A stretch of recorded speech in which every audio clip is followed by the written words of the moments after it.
Good evening and welcome to the 47th Valedictory ceremony of Bethany Institutions. We are so glad all of you could make it to this beautiful venue. And believe me, it's going to be an exciting evening. Neil Narona Bhushan of Class 11th Science, Erica Lobo of High School Koramangala, Samyukta Joshi of High School Sarjapur, and I, Nisha Rathi of Class 11th Science, are thrilled to be your hosts for this evening. The 2 years of the pandemic had drained the zest and the vigor in us. We were left to the mercy of our screens, couches, and bulk ordering from Zomato. But despite continuously drowning in all our dejection, there was this imperceptible thread that kept pulling us up, up, and up, until finally we resurfaced. After all, that is what we do. It is what we've been taught to do. To find our breath and swim right back up. To be brave, to be bold, and to be buoyant.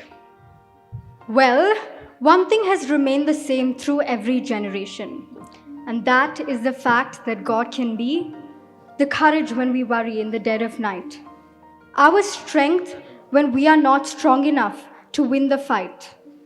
God is greater than the battle raging in our minds. Parents and guests, let us welcome our graduating students of 2022-23 as the choir and band lead us in the song, I Will Fear No More.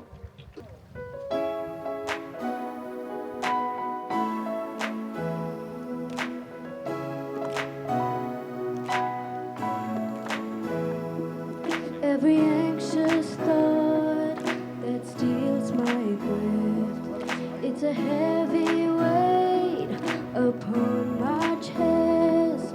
As I lie awake and wonder what the future will hold, help me to remember that you're in control. You're my courage when I worry in the dead of night. You're my strength 'cause I'm not strong enough to win this fight. You are greater than the battle raging in my mind. I will trust you, Lord. I will fear no more. I lift my eyes, I lift my cares, lay them in your hands, I'll leave them there. When the wind and waves are coming, you shelter me. Even though I'm in the storm is not in me. You're my courage when I worry in the dead of night. You're my strength 'cause I'm not strong enough to win this fight. You are greater than the battle raging in my mind. I will trust you, Lord. I will fear no more. Oh, I will fear no more. Oh,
It's a heavy weight upon my chest as I lie awake and wonder what the future will hold.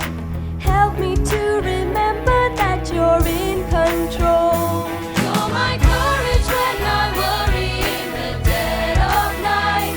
You're my strength 'cause I'm not strong enough to win this fight. You are greater than the battle raging in my mind. I will trust you, Lord. I will fear no more. I will lift my eyes, I will lift my head. Lay them in your hands, I'll leave them there. When the wind and waves are coming, you shelter me. Even though I'm in the storm is not in me. You're my courage when I worry in the dead of night. You're my strength 'cause I'm not strong enough to win this fight. You are greater than the battle raging in my mind. I will trust you, Lord. I will fear no more.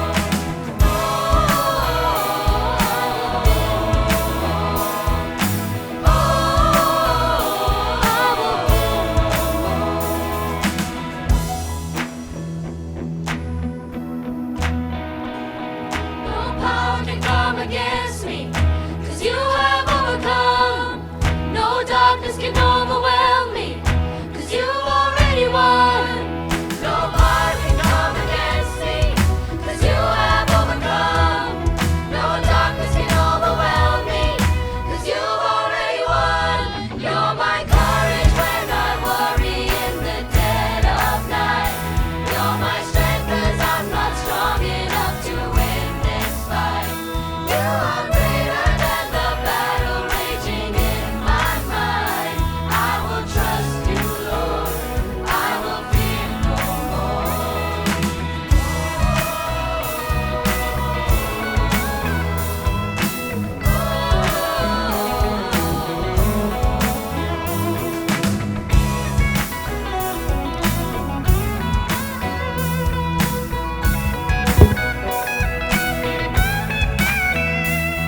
Every anxious thought that steals my breath, it's a heavy weight upon my chest as I lie awake and wonder what the future will hold. Help me to remember that you're in control. You're my courage when I worry in the dead of night. You're my strength 'cause I'm not strong enough to win this fight. You are greater than the battle raging in my mind. I will trust you, Lord. I will fear no more.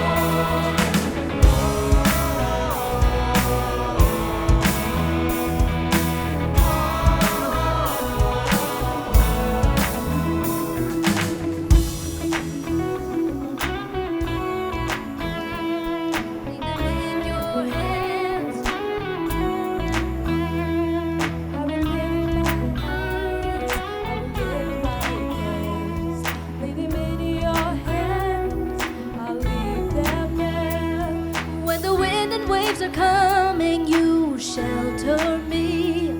Even though I'm in the storm is not in me. Batch of 2023. You're the first and hopefully the last hybrid batch. You've had to shift from pajamas and pillows to blazers and benches, from keeping your cameras off to staying awake through an entire class. On a more serious note, you were a batch that had to make the choice to keep fighting and finding happiness where there seemed to be none. You were also quick to change, so ready to adapt. If that doesn't scream that you were the batch that remained so resiliently buoyant, then I assure you that tonight's dessert is on me. Well, Nisha, get ready to spend that money on dessert, because they are undoubtedly a batch that has paved the way for all of us. Parents and guests, please put your hands together and give a warm welcome to the batch of 2023, High School Koramangala and Sarjapur, the NIOS, and the Junior College Koramangala.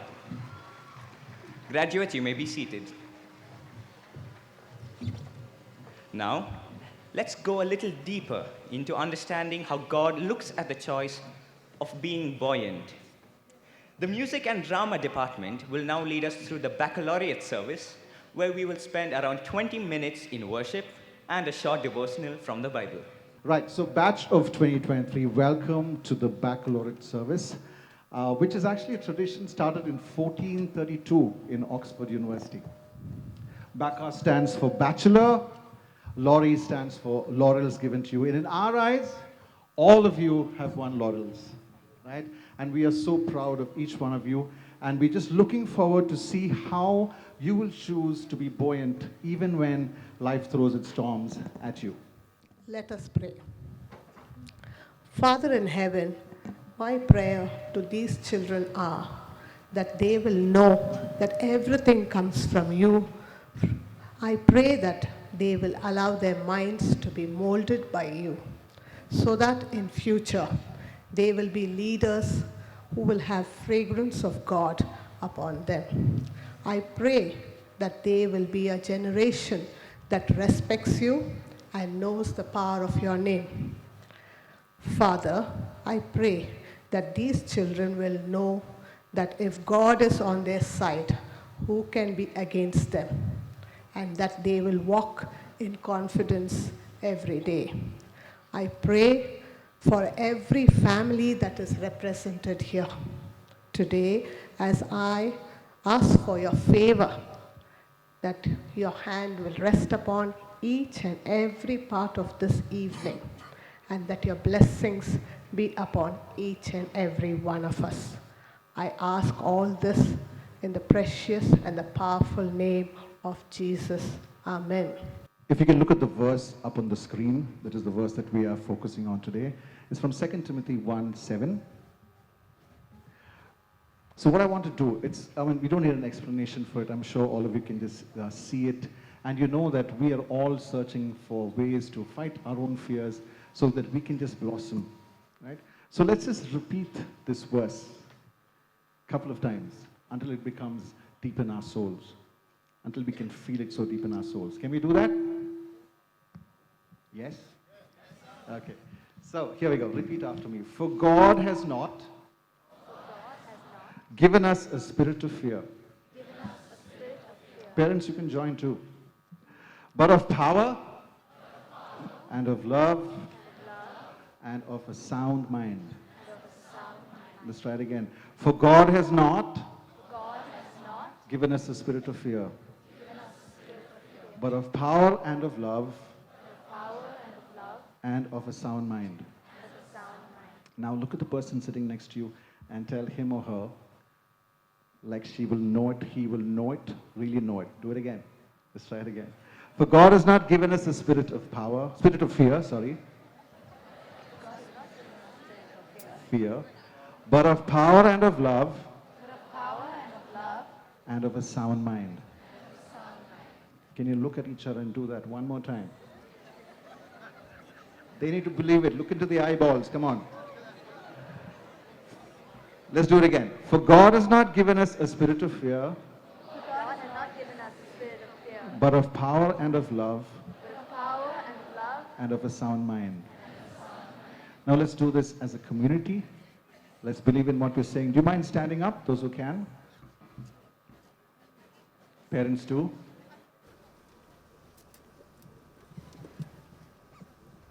Can you hold the hand of the person next to you? And symbolically, if you could just look up heavenward and let's say to God. So now we say it differently. We say, God, you have not given us a spirit of fear, but of power and of love and a sound mind. Louder, come on. God, you have not given us a spirit of fear,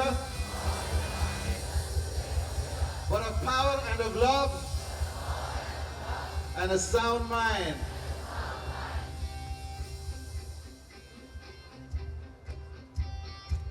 Repeat after me.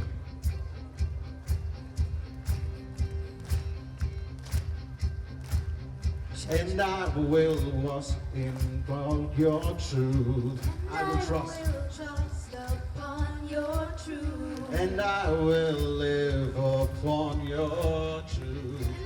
The bridge, can we go to the bridge straight? Upon your truth. And I will trust upon your word. And I will trust upon your word. And all my days I'll live for you. Samuel and Akash, come on up, please. Help us out with the action.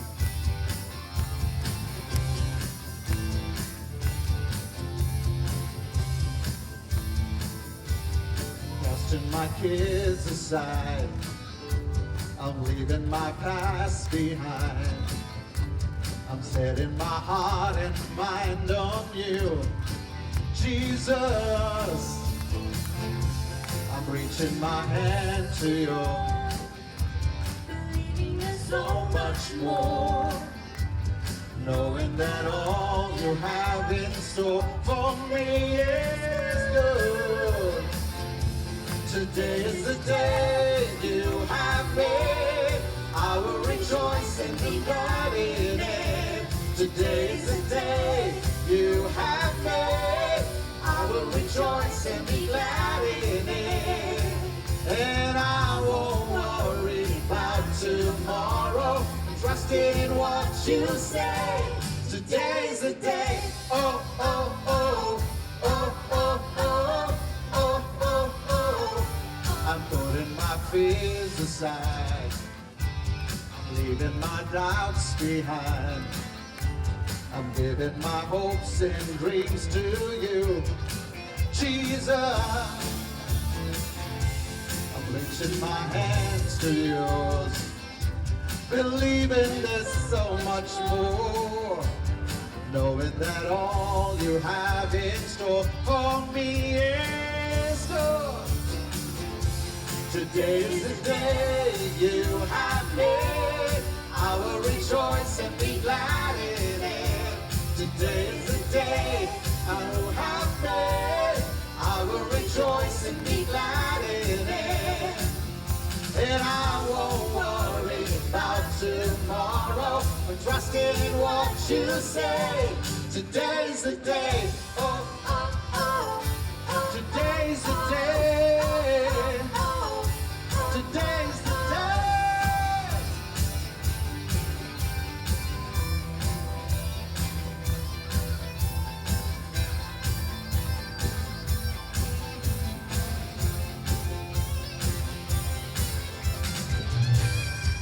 Okay, this is when you sing after me. Can we try this now? I will stand upon your truth, right?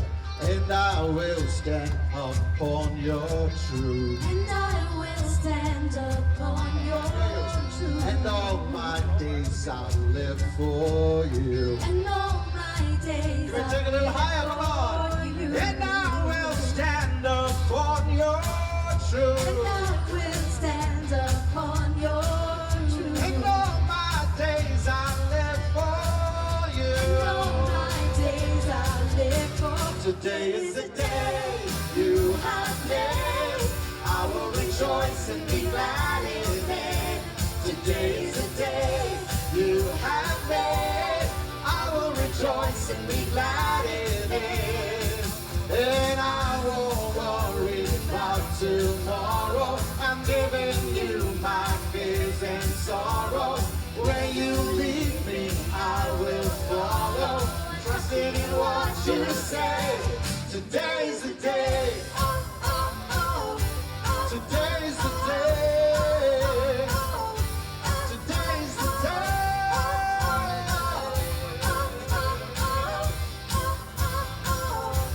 Today's the day.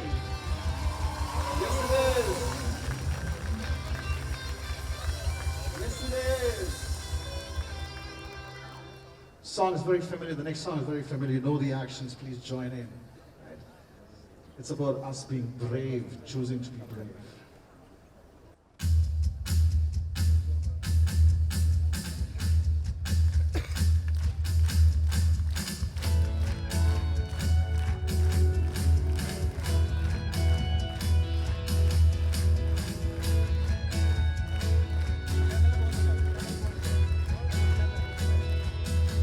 I stand before you now. The greatness of your renown. I have heard of the majesty and wonder of you, King of heaven. In humility I bow as your love, and wave after wave crashes over me, crashes over me. 'Cause you are for us, you are not against us. Champion of heaven, you made a way for all to enter in.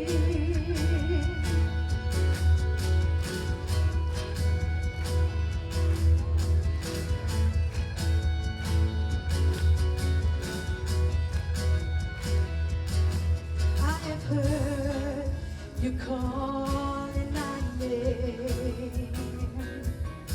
I have heard the song of love that you sing. Whoa, I will let you draw me out beyond the shore into your grace, into your grace, as your love, and wave after wave crashes over me, crashes over me. 'Cause you are for us, you are not against us. Champion of heaven, you made a way for all to enter as your love, and wave after wave crashes over me, crashes over me. 'Cause you are for us, you are not against us. Champion of heaven, you made a way for all to enter in.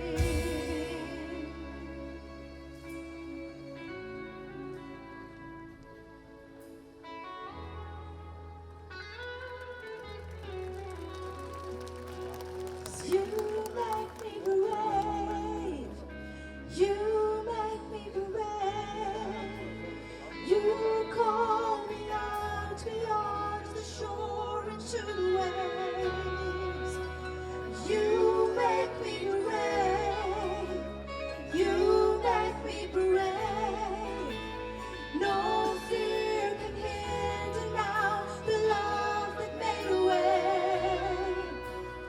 You make me brave.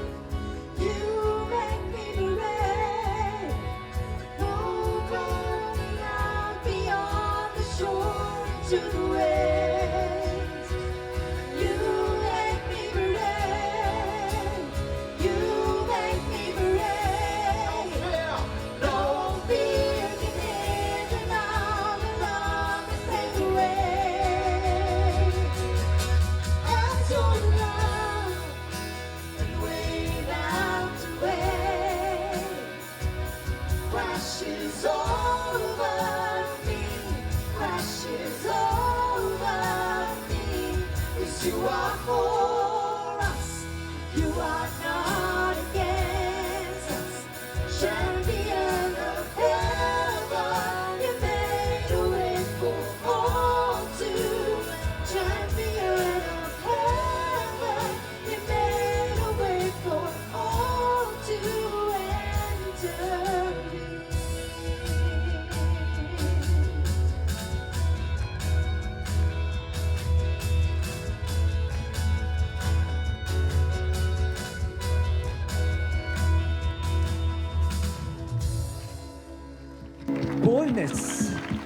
matters. Without it, we can't fulfill God's purpose for our lives. You may be seated. God's purpose for us is more than making money, being entertained, and being comfortable.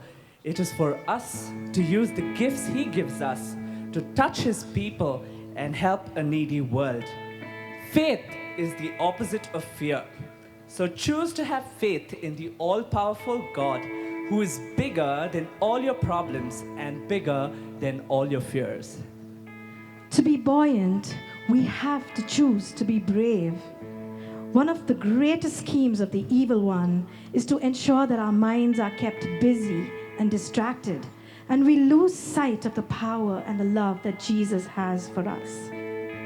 God is love, and all who live in love live in God, and He lives in them. And as we live in God, our love grows more perfect.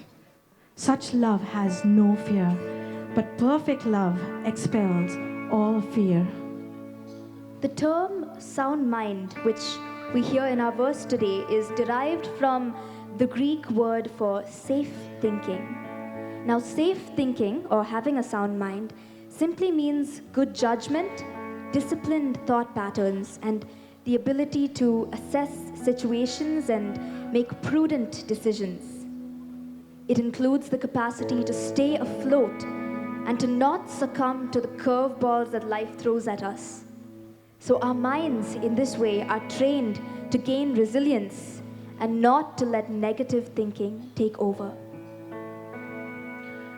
Philippians chapter 4 verse 8 reads, "Finally, brothers, whatever is true, whatever is honorable, whatever is just, whatever is pure, whatever is lovely, whatever is commendable, if there is any excellence, if there is anything worthy of praise, think about these things." And one of the world's greatest needs during these times is people with clear, focused minds who are not easily deceived, not distracted by the world's spurious glitz and glamour.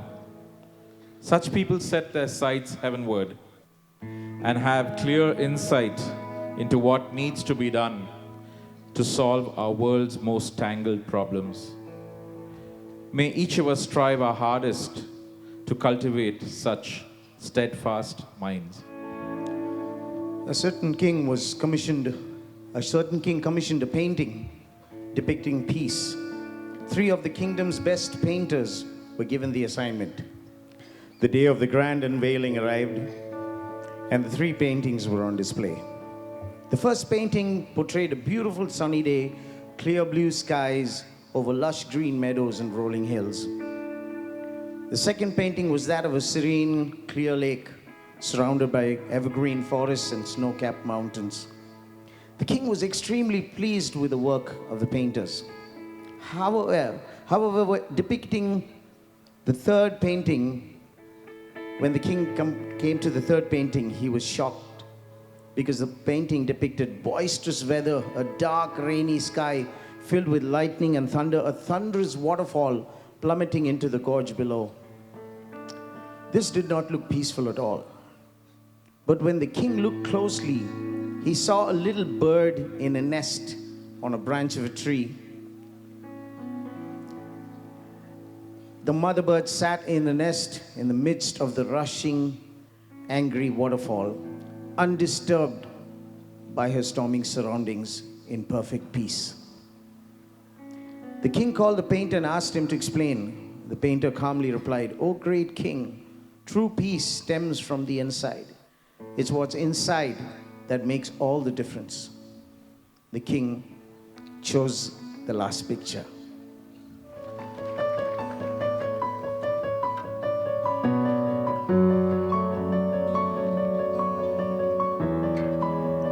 I'm not gonna be afraid, 'cause these waves are only waves. I'm not gonna be afraid. No, I'm not gonna be afraid. And I'm not gonna fear the storm. You are greater than its roar. I'm not gonna fear the storm. No, I'm not gonna fear at all. Peace be still, say the word, and I will set my feet upon the sea till I'm dancing in the deep. Peace be still, you are here, so it is well. Even when my eyes can't see, I will trust the voice that speaks. Peace, peace of a man.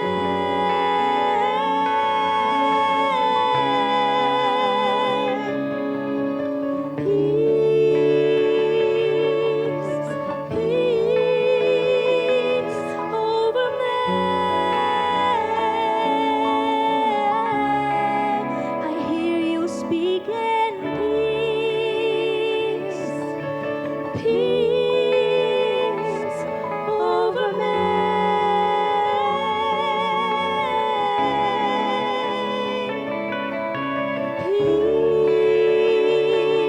Peace, peace over man.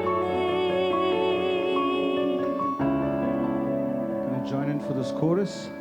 Peace be still, say the word, and I will set my feet upon the sea till I'm dancing in the deep. Peace be still, you are here, so it is well. Even when my eyes can't see, I will trust the voice that speaks. You speak peace, you speak peace over man.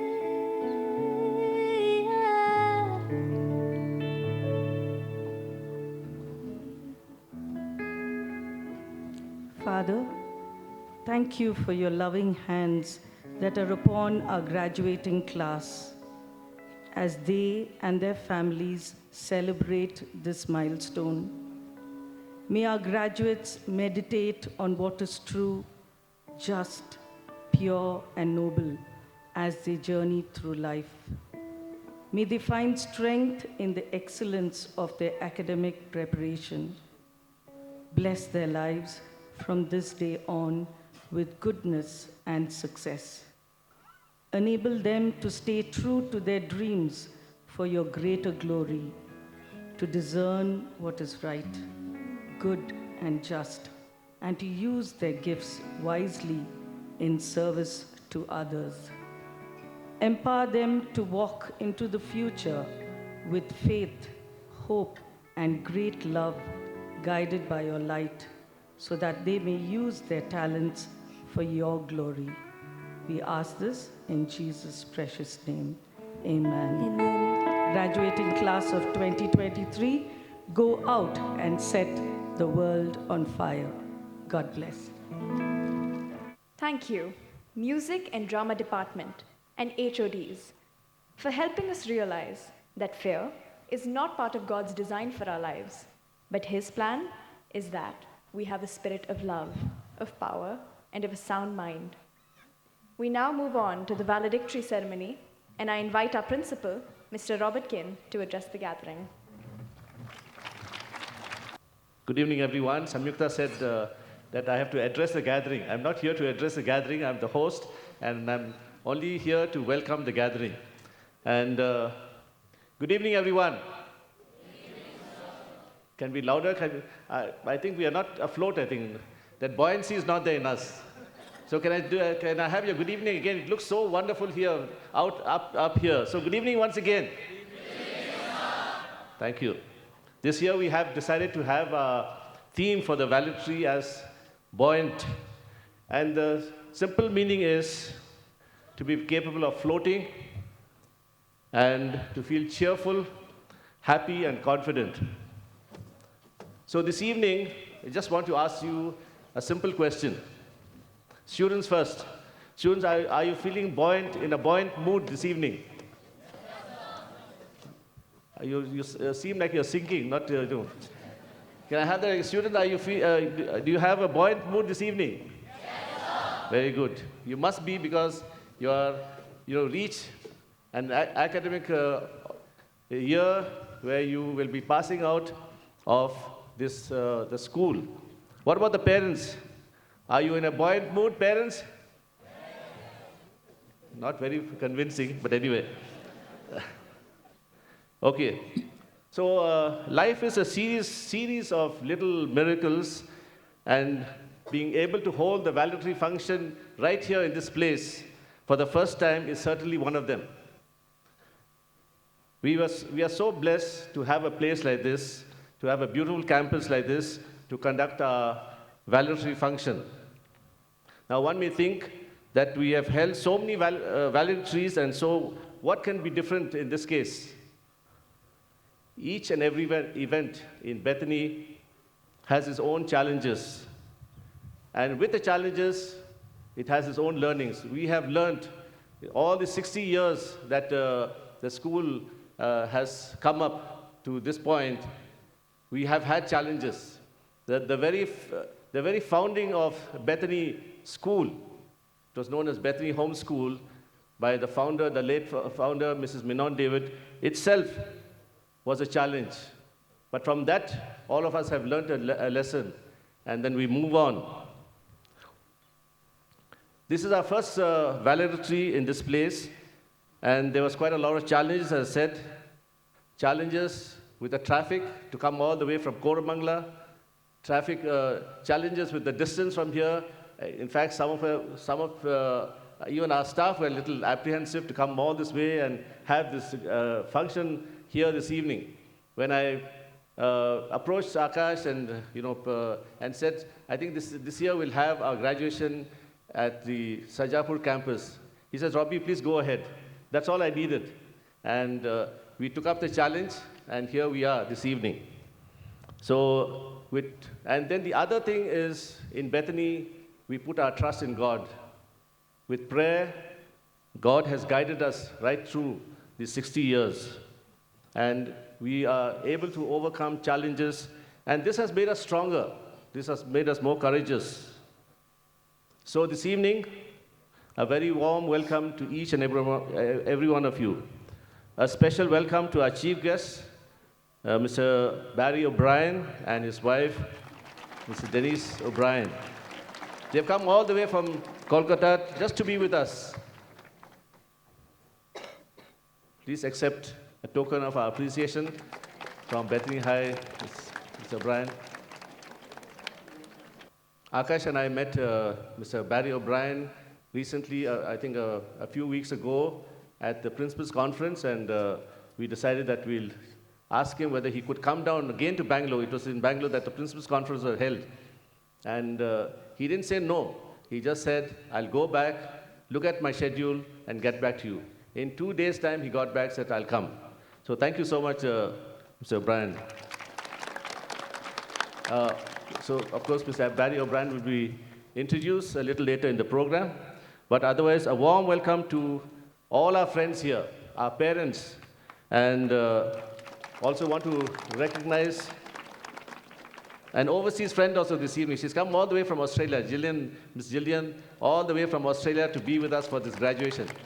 And she's been a tower of support to Auntie Ryall. Thank you, Jillian, for being here. Thank you for all our guests here, out here, our board members, and we appreciate your presence this evening with us. We only hope and trust that you will be blessed and remain buoyant through the rest of the program this evening. Thank you.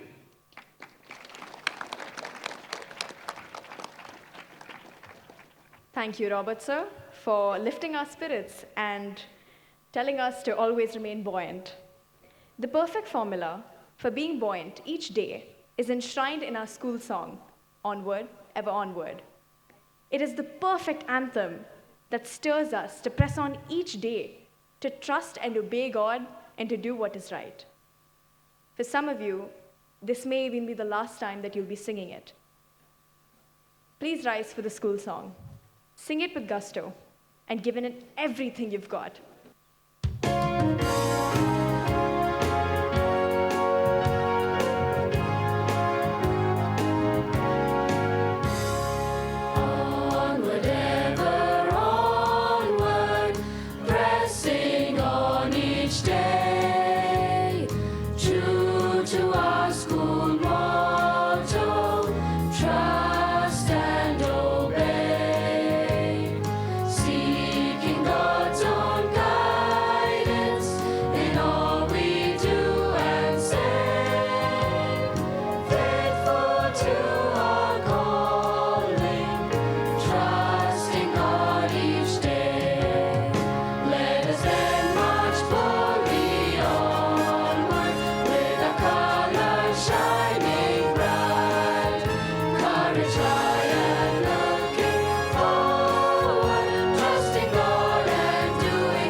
Junior College has 15 years worth of memories and joy that she shares with Bethany High. Why don't you come up, Khushi, and share some of those unforgettable memories?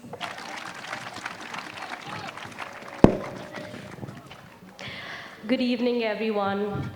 Wow, I have too many memories in Bethany. The early morning fist bumps from Akash sir, Robert sir, Angie ma'am's iconic entry in her blue color I-20 car, the warm and welcoming smiles of each of our teachers, getting hit by a football or a basketball every day morning while crossing the ground, sharing one plate of biryani amongst 5 friends during a tuck shop due to a cash crunch, singing Selena Gomez's Calm Down 5 minutes before accounts exam, and so much more. I entered the school as a naughty, naive, and complex 3-year-old child, and now I'm leaving this school as a young, confident 18-year-old woman. Thank you. School has a large bearing on a person's character. The magic of Bethany helped me grow as a person and molded me into a resilient, confident, and most importantly, compassionate person. I have learned the most striking lessons that will stay with me throughout my life. I was a very talented athlete, back in primary. I won trophies, gold medals every single year. And I never really had to work hard for it. However, in middle school, I ended up winning not even a single medal, let alone any other title. And it got me thinking, what went wrong? I realized by the end of that year that I had relied only on my talent since the past 5 years in primary. So I spent the entire summer training and working hard. And in high school, the 8th, 9th, and very recently in the 12th grade, I won the fastest runner as well as the individual championship. I learned one thing, that this principle of hard work is not only applicable in sports, but in dance, in cultural activities, and especially in academics. I have been a part of 5 musical productions of Bethany as a dancer. We would rehearse day in and day out for nearly 2.5 months just to put in that extra effort that would make the ordinary extraordinary. In fact, in one of our musicals, we had a go-to success mantra, which was, hard work beats talent if talent doesn't work hard. I'll repeat that again. Hard work beats talent if talent doesn't work hard. Thank you, Bethany, for instilling in me the importance of hard work, where excellence becomes a rule and not an exception. A testament to Bethany's constant encouragement, support, and commitment towards the students' growth was the first ever Bethany Junior College Model United Nations that was hosted by the Student Council themselves. And I'm proud to say that after the pandemic, we were the first ever month to see a participation of over 300 plus delegates from all over Bangalore. As I step out of Bethany, I have realized that after 15 years, I will not be remembered by grades, ranks, popularity, number of streaks on Snapchat, likes or followers on Instagram, but rather by the kind of person that I was, the relationships that I built here, and the impact that I left on others. This is the real legacy that each of us must leave behind. So as a daughter of Bethany, so to speak, I'm eternally thankful to the Bethany management, teachers, support staff, and especially my crazy but amazing friends who made school for me my home away from home for the last 15 years. Congratulations, the graduating batch of 2022-23. It's time to create your own legacy. Thank you.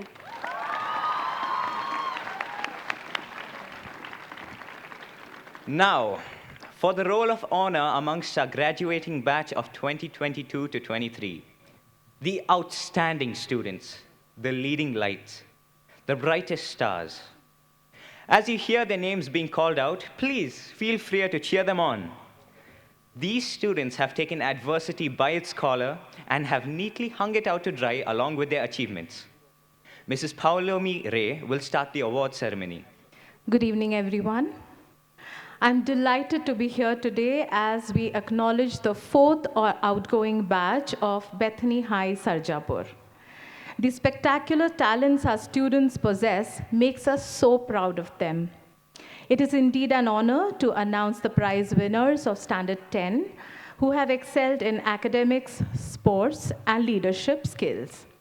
Our students were also recognized in different categories during the farewell assembly conducted on January 23, 2023.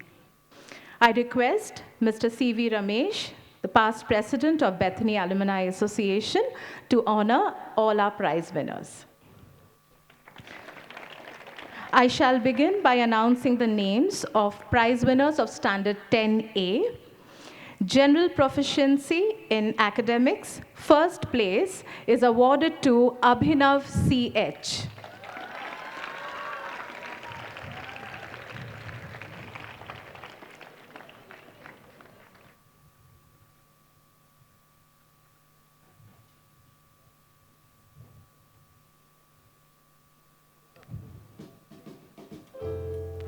Let's give Abhinav a round of applause.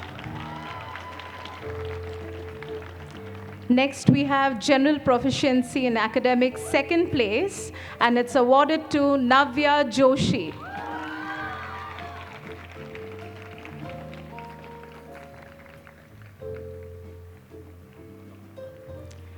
General Proficiency in Academics, third place, is awarded to Aryash Giri.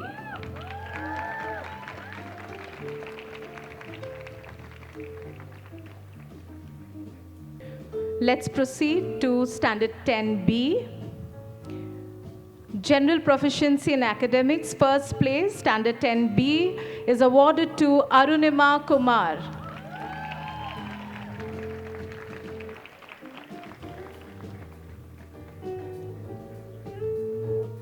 General Proficiency in Academics, second place, goes to Tanmay T.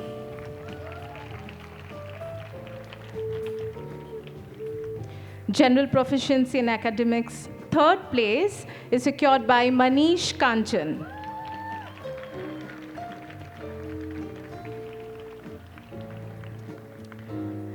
Next award is C.V. Ramesh Cash Award of Rs 5,000 for Academic Excellence, Standard 10, Bethany High Sarjapur, and it goes to Arunima Kumar again.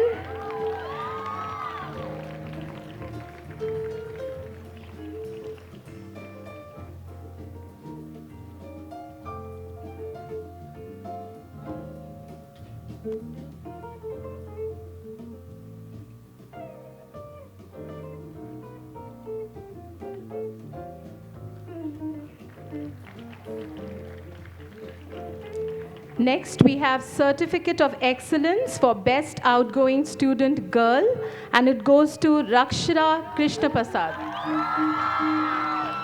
And also to Navya Joshi. Raksha here. And it also goes to Navya Joshi.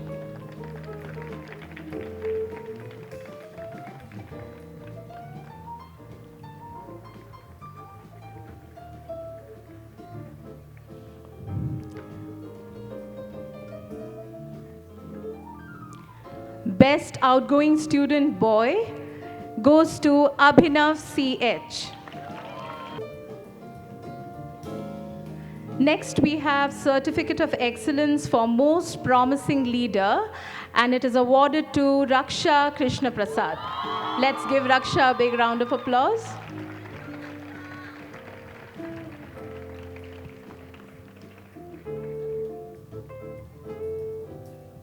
Thank you so much, sir, for awarding our prize winners.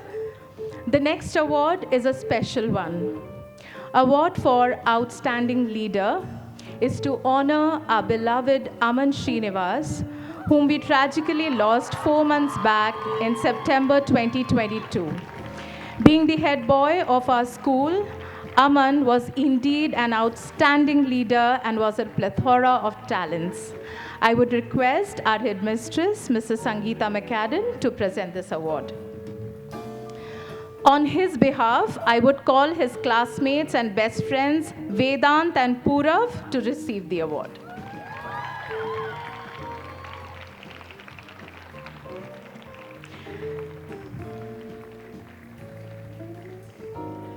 The next award is for excellent performance in sports and games, and it also carries a cash award of rupees 5,000 instituted in Aman's memory by his parents, as he was an excellent sports person and had represented Bethany High in various sports and inter-school events. And this award goes to Vedant V. Shetty, Best Outgoing Student in Sports and Games, and Aman Srinivas Cash Award. Please give him a big round of applause.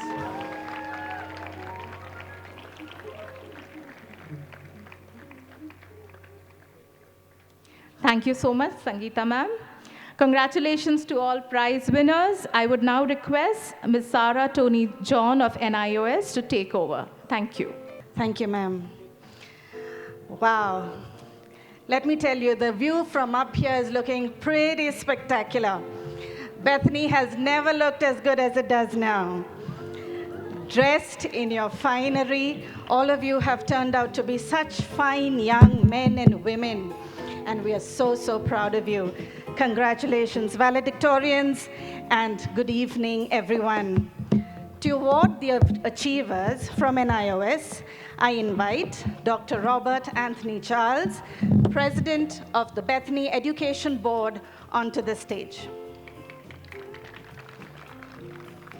Let me first call out the general proficiency winners from the 10th and the 12th grades. From the 10th, the third rank goes to Adya Zana Aga.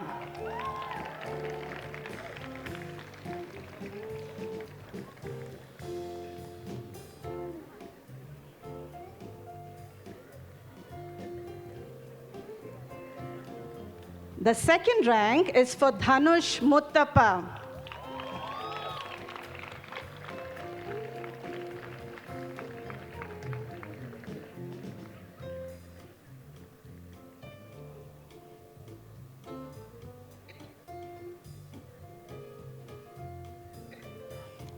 And the first rank is secured by Aishwarya Gowda.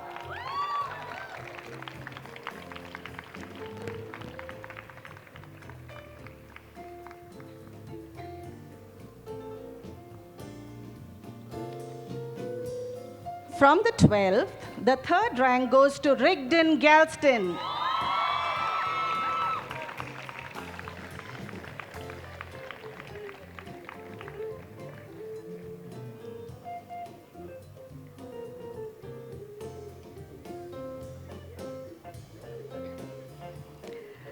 The second rank is bagged by Kishan D.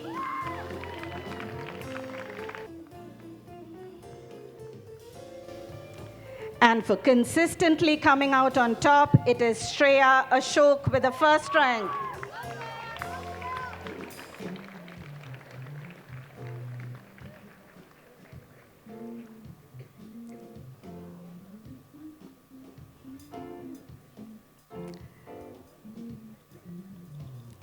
Leaders are made up of stern stuff. They each possess a superhero quality that is unique to them. Students who have been exhibiting the promise of a great leader are, from the 12th, it is K.M. Vishwakumar.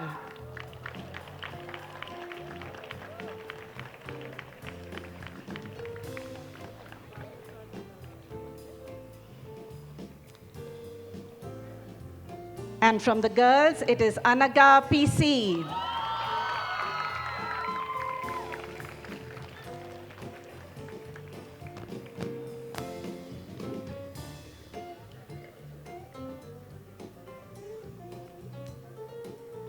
The awards for the best outgoing student goes to those who walk the talk.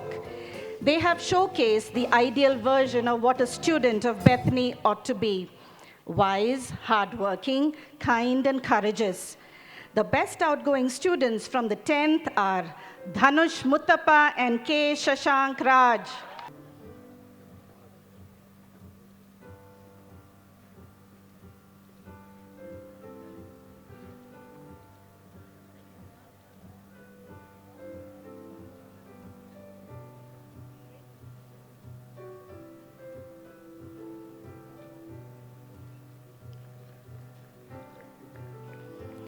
From the 12th, the best outgoing students are Kishan D. and Giselle Ann Tavares.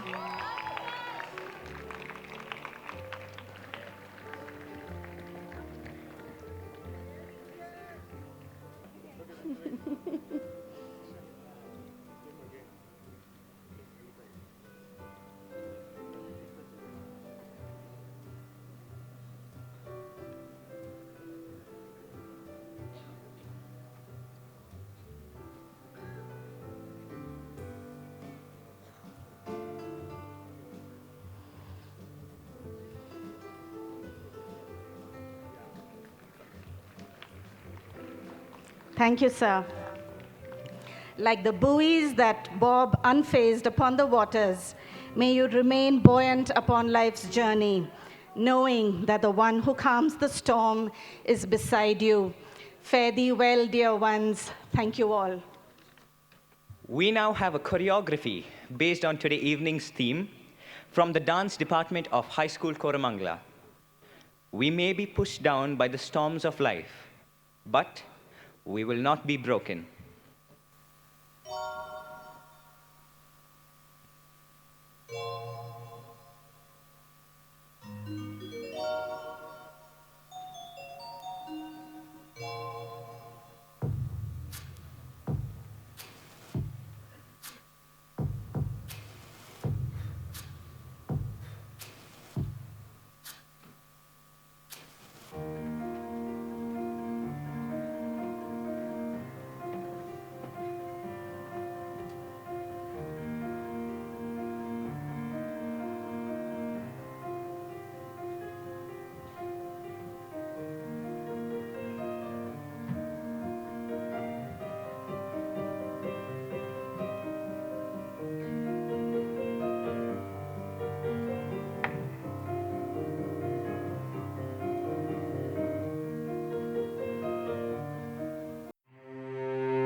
Good evening.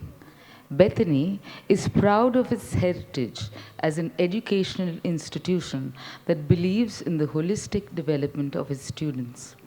Our valedictorians here today stand testimony to this vision. Their talent and hard work was recognized and rewarded at the farewell assembly held on January 20th.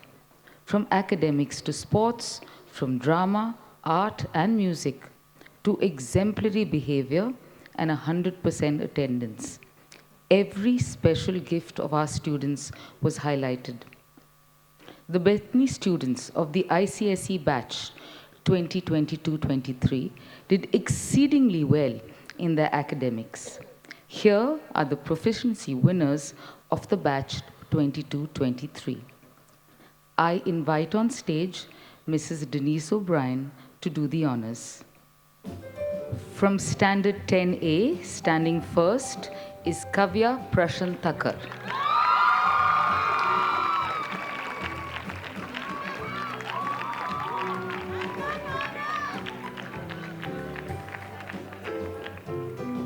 The second position is jointly held by Nidhi Fatima M.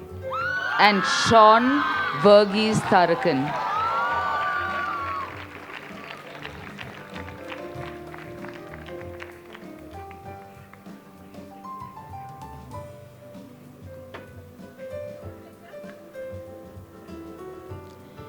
From Standard 10B, Akhil Kurma stands first.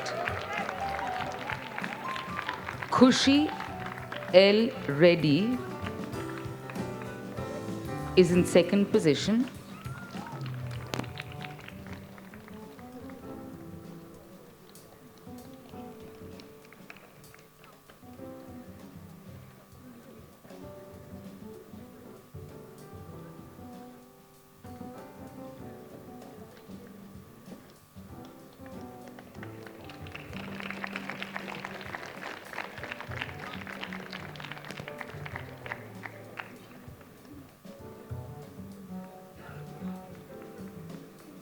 And in third place is Tejas Mishra.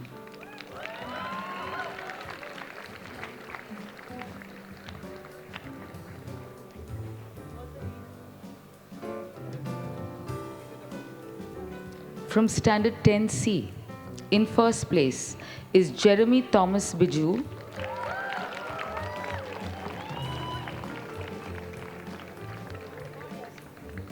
In second place is Karthik M.R.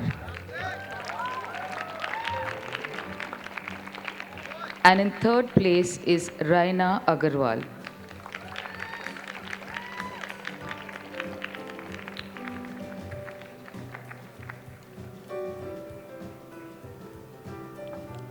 From Standard 10D, first is Anshul Ponappa.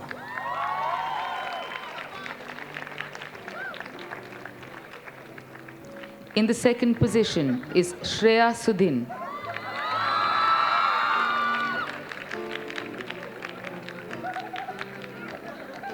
And in the third position is Shriya B. Ganga Samudra.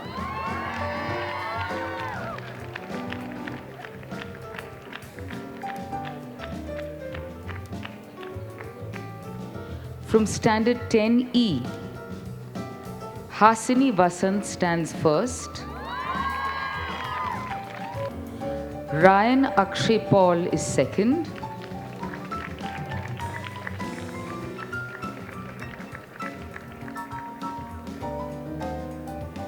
And Ved Mathur is third.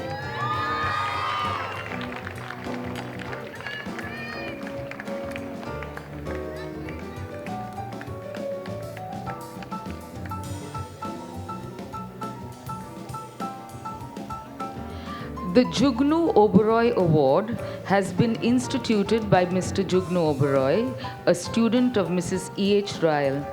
He is the president of Christ University Alumni Association, member of Birla Board, and a good friend of the Bethany family.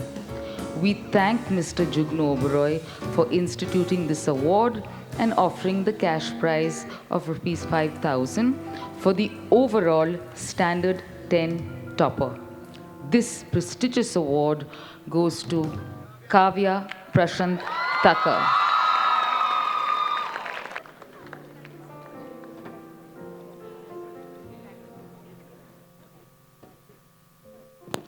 Thank you so much, ma'am. Thank you. The next award is a special award that has been instituted by one of our dear colleagues in loving memory of her husband and elder son, to be given to students who have persevered against all odds. Each student will receive a cash prize of rupees 2,000. I request Dr. Akash Ryall, Director, Bethany Institutions, to do the honors on behalf of the family.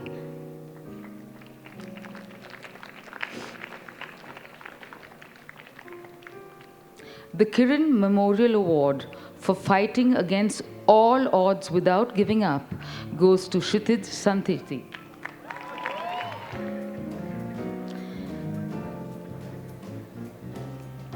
And the Shaker Memorial Award for going the extra mile in lending a helping hand goes to Ria Ruth Ray.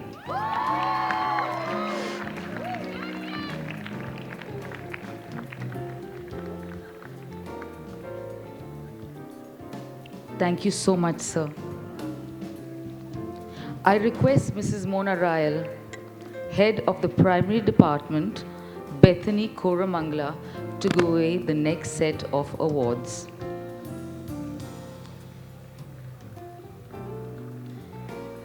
The first award has been instituted in the memory of Vandana Celestine by her family. It is a rolling trophy with a cash prize of rupees 2,000 given to the student who has excelled in French in Standard 10. The Vandana Celestine Trophy for Excellence in French goes to Shreya Sudin.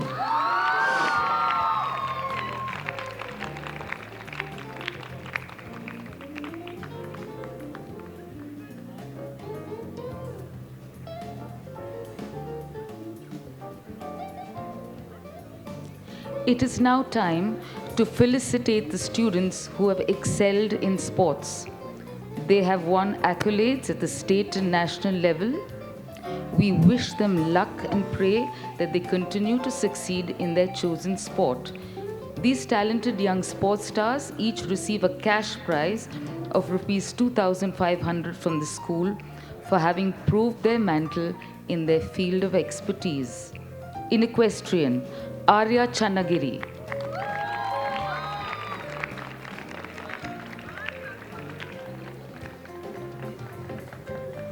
In roller skating, Lakshya M. Gowda.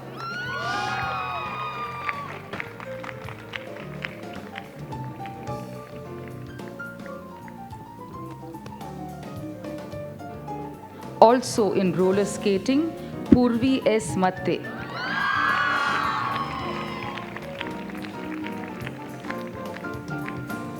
In karate, Rutvik P.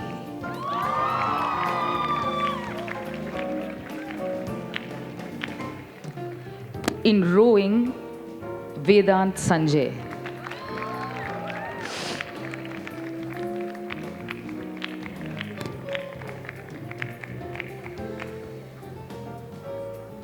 Honesty, integrity, commitment, diligence, inspirational are some of the qualities that has made these students promising leaders. Our most promising leaders are Teya Rebello and Roshan Jose B.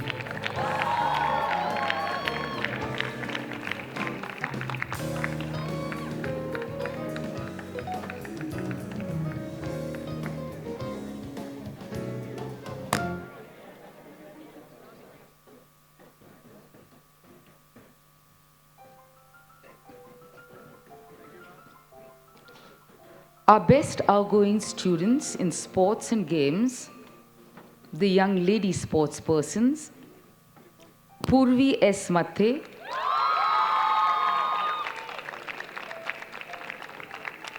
and Nidhi Fatima M.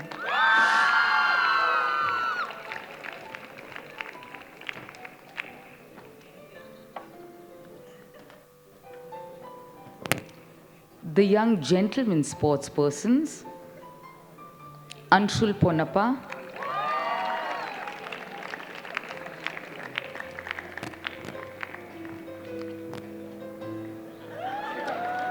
and Jay Arora.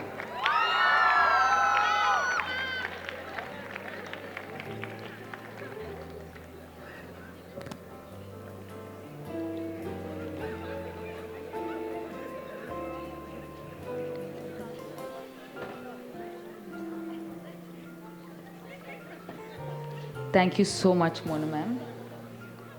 The Hafiz Rolling Shield is given to the best outgoing girl and has been donated by Mr. Aziz Hafiz, father of Saida Aliza Hafiz, an ex-Bethanite. I request Mrs. Tasneem Hafiz to kindly do the honors.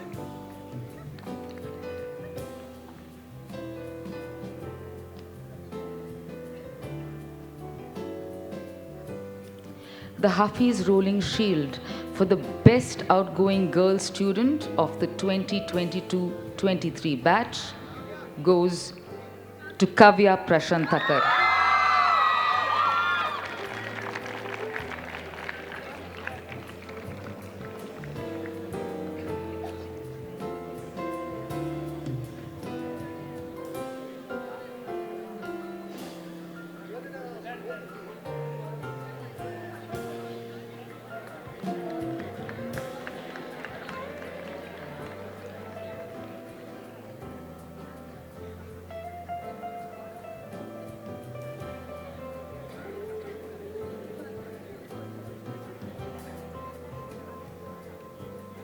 Thank you, ma'am. Thank you, sir. The best outgoing student amongst the boys is awarded the Vinod Joseph Rolling Trophy. Dr. Vinod Joseph is a reputed radiologist and an alumnus of Bethany. I invite Dr. Divya Joseph, his daughter, on stage to felicitate the recipient of this award. The best outgoing boy student of the 22-23 batch is jointly shared by Samuel Ethan Pinto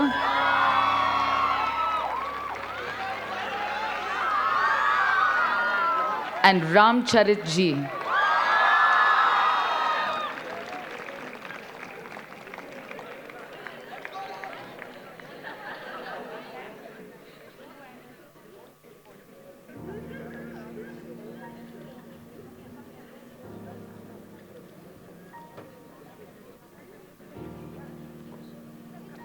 Thank you so much, ma'am.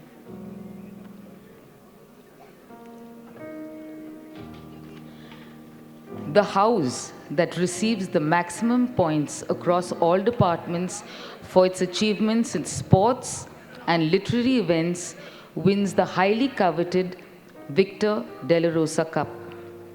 I request Mr. Robert Khin, Principal, Bethany High, to hand over this award to the captain and vice captain of the champion house while all students are holding their breath. For their spectacular performance during the academic year 22-23, the Victor De La Rosa Cup is awarded to Leonard House. I am delighted to invite on stage the captain of Leonard House, Ram Charitji, and the vice captain, Shreya Sidin, to accept this testimony of hard work on behalf of all the Leonardites.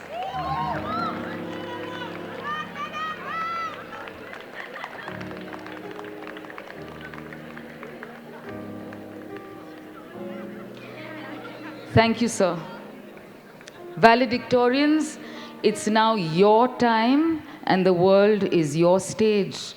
Go forth with all our blessings and be the best that you can be. Believe in yourself.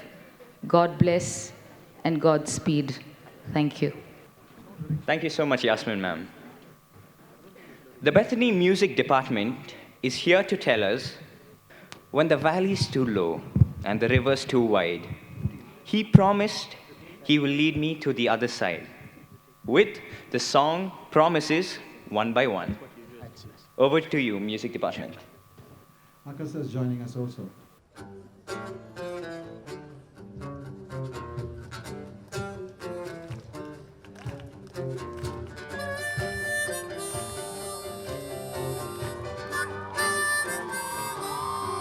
Promised to hold my hand. He promised to help me stand when the valley's too low and the river's too wide. He promised he will lead me to the other side. His promises light my way. Never let my feet to stray. Living in His word, I will overcome. Standing on His promises one by one. I may have to walk on the water with Him, but I don't have to worry if I sink or swim. Yeah, He promised to hold my hand. He promised to help me stand when the valley's too low and the river's too wide. He promised He will lead me to the other side. His promises light my way. Never let my feet to stray. Living in His word, I will overcome. Standing on His promises one by one. I may have to walk through the valley of death. Yeah. I may not be sure of my very next step. No, He promised to hold my hand. He promised to help me stand when the valley's too low and the river's too wide. He promised He will lead me to the other side. His promises light my way. Never let my feet to stray. Living in His word, I will overcome. Standing on His promises one by one. He promised to hold my hand. He promised to help me stand when the valley's too low and the river's too wide. He promised He will lead me to the other side. His promises light my way. Never let my feet to stray. Living in His word, I will overcome. Standing on His promises one by one. Living in His word, I will overcome. Standing on His promises one by one.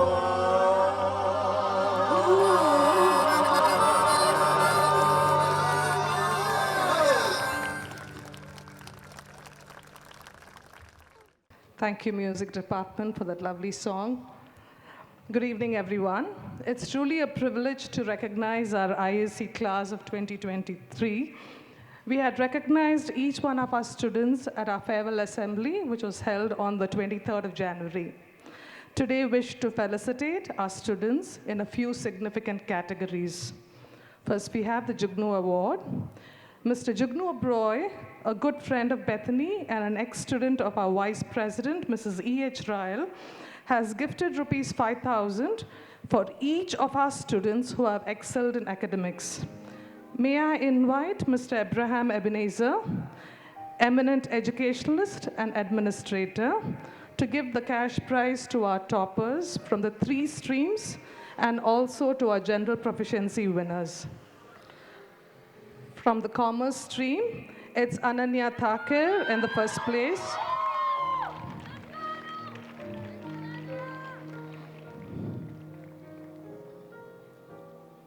Humanities stream, it's Sneha R.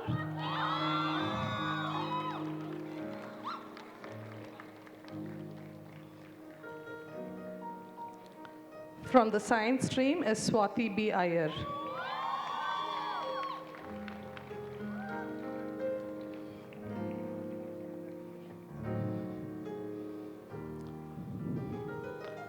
Our general proficiency winners from the commerce stream, it's Ananya Thakur,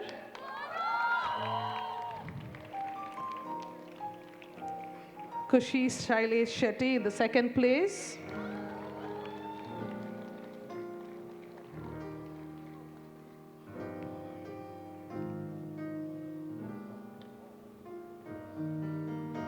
and Hiya Sethi in the third place.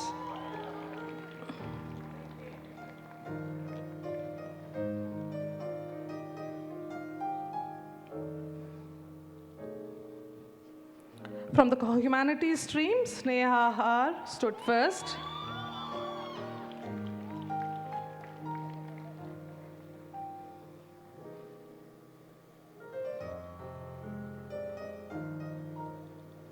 Teya Batija stood second.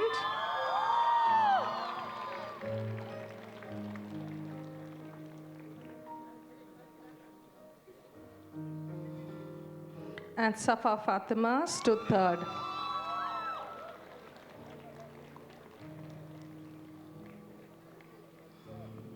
From the science stream, it's Swati B. Iyer at the first position.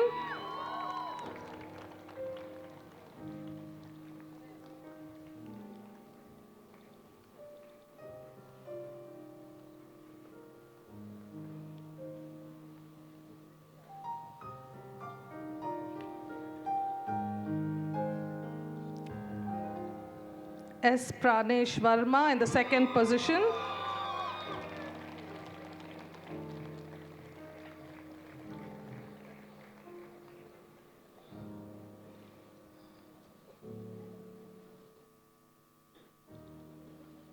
And Deepika C. in the third position.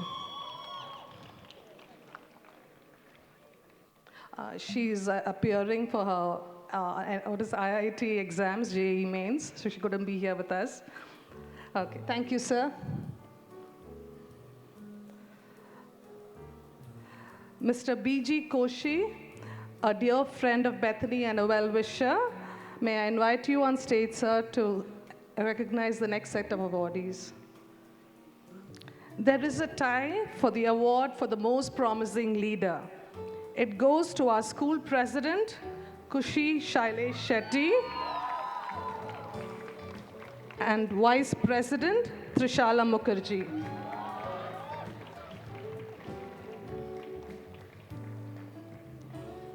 Both have displayed attributes of leadership and performed their role superbly.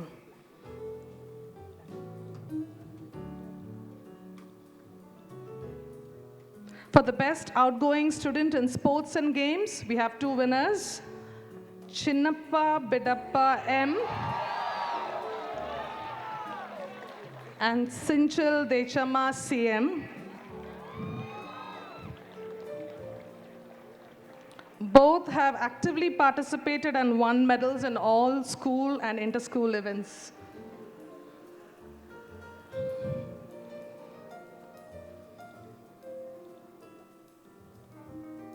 Finally, we have the much-awaited award of the evening, the Menon Memorial Rolling Trophy, which goes to one who has left a significant mark in sports, academics, literary activities, and inter-school events. The best outgoing student of ISC 12 goes to Yash Agarwal, a compassionate, genuine boy who gives his best in everything he does. He's loved by teachers and students alike.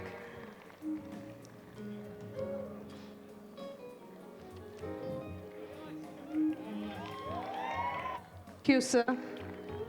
Thank you, sir. Dear students, wish you find your true passion and rise to do what you love to do. Thank you and have a great evening. I missed out while appreciating the song. So, Akash sir, heard you play on your, what do you call it? Yeah, harmonica. Excellent, sir, as always. Thank you.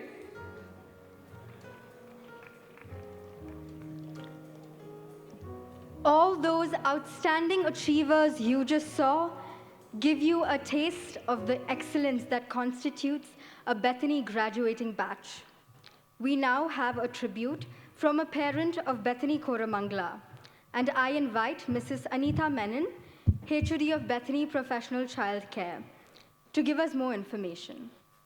Information about Mrs. Jessie Pinto.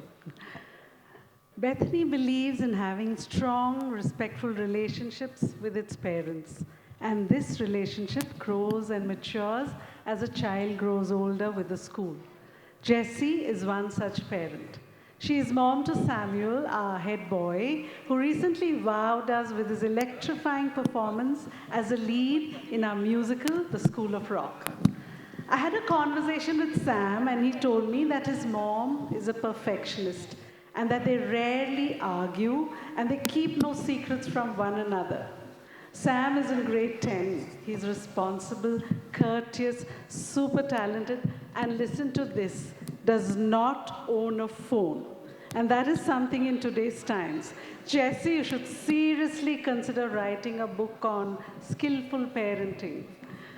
He also added that she could have taken up a job and she would have been so good at it, but she chose to stay at home, chose to be a stay-at-home mom and loves every bit of it. As a family, they are hugely committed to the Bethany causes. Sam has been known to sell the maximum number of donor passes for the carnival and the musical. Inviting the proud mom to speak to us, Mrs. Jessie Pinto. My phone decided to go off. Okay. Good evening, everyone. I'm here this evening to just share my experience as a Bethany parent. I'll try and sum it up in 3 points.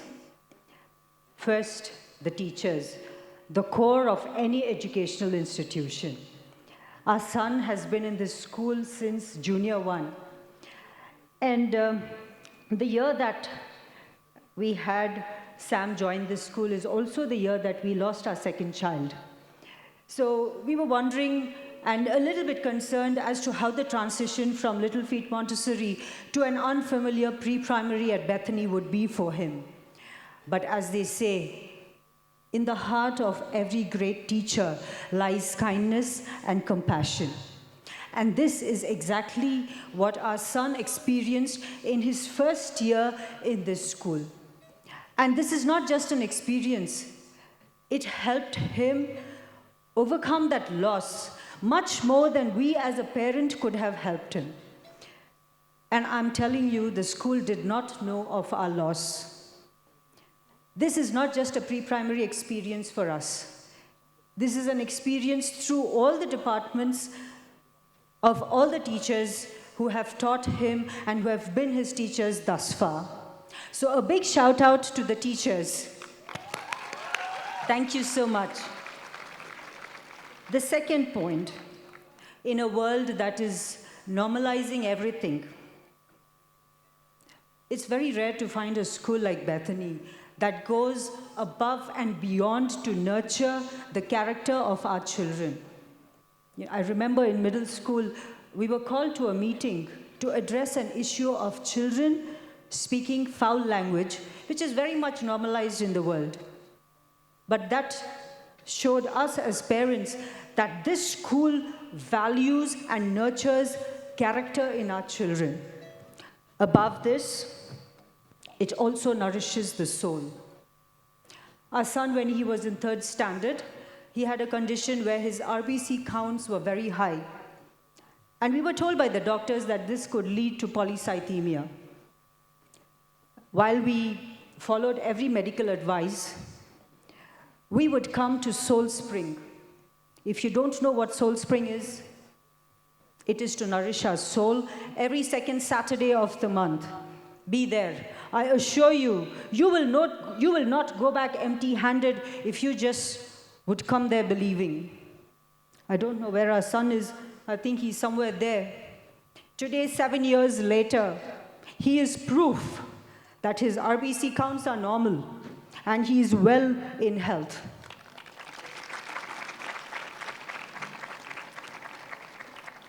My third point, Bethany leads by example. Among many at Bethany, there is one whom a student sums up as a man who walks the talk before he talks the talk. Akash sir, thank you for being the example that our children can emulate. Bethany is a school that cares for its people at every level. Baby auntie, thank you for your unselfish concern for the welfare of others. I appreciate and thank all of you from the board, the management, who have made the school the school that it is. I must say, a blessing to our children and to us. God bless you. May He take this institution from glory to glory. Thank you. Thank you so much, ma'am, for those words. It's no secret that Bethany is known for its penchant for performing arts. Those of us who caught the School of Rock musical in December will agree that the talent in Bethany is simply out of the ordinary. So, here are some of the students of the 10th and 12th performing the song Rise by Katy Perry. And what they're claiming is, there's victory in our veins. We won't negotiate. We will transform even when the vultures whisper that we're running out of time or that the final nail is in. Don't be surprised, we will rise. Parents and guests, watch out for the groovy steps of this song performed by each and every valedictorian. Those of you that can't see them, it's sure going to be up on that screen.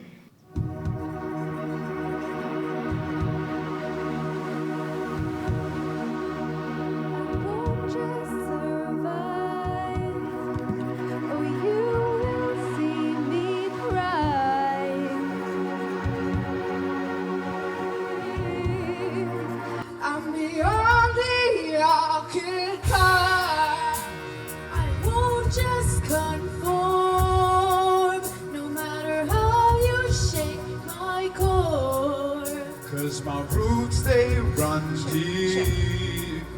Whoa. Oh, it's full of faith, don't doubt it, don't doubt it. Victory is not late, you know it, and I will negotiate. I'll fight it, I will transform.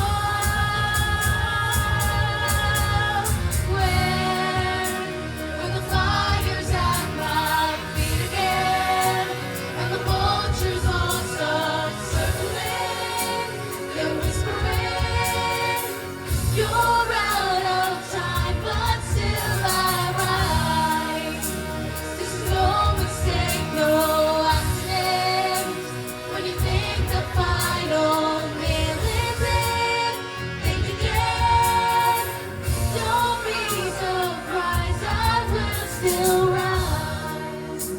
I must stay conscious through the madness and chaos. So I call all my angels. They say, for you so faith, don't doubt it, don't doubt it.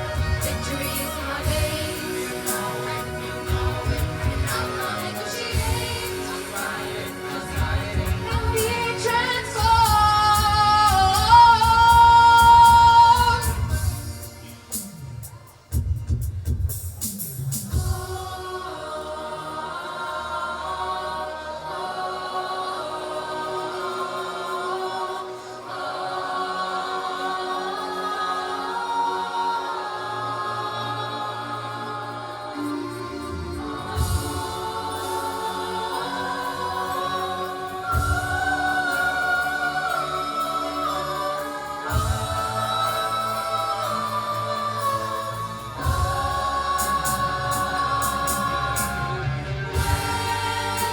When the fire's at my feet again, and the vultures all start circling, they're whispering, you're out of time, but still I rise.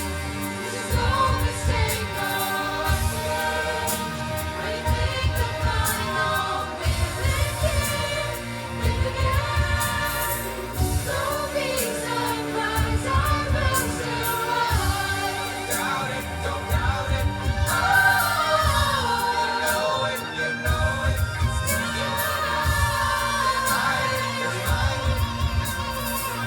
don't be surprised, I will still rise.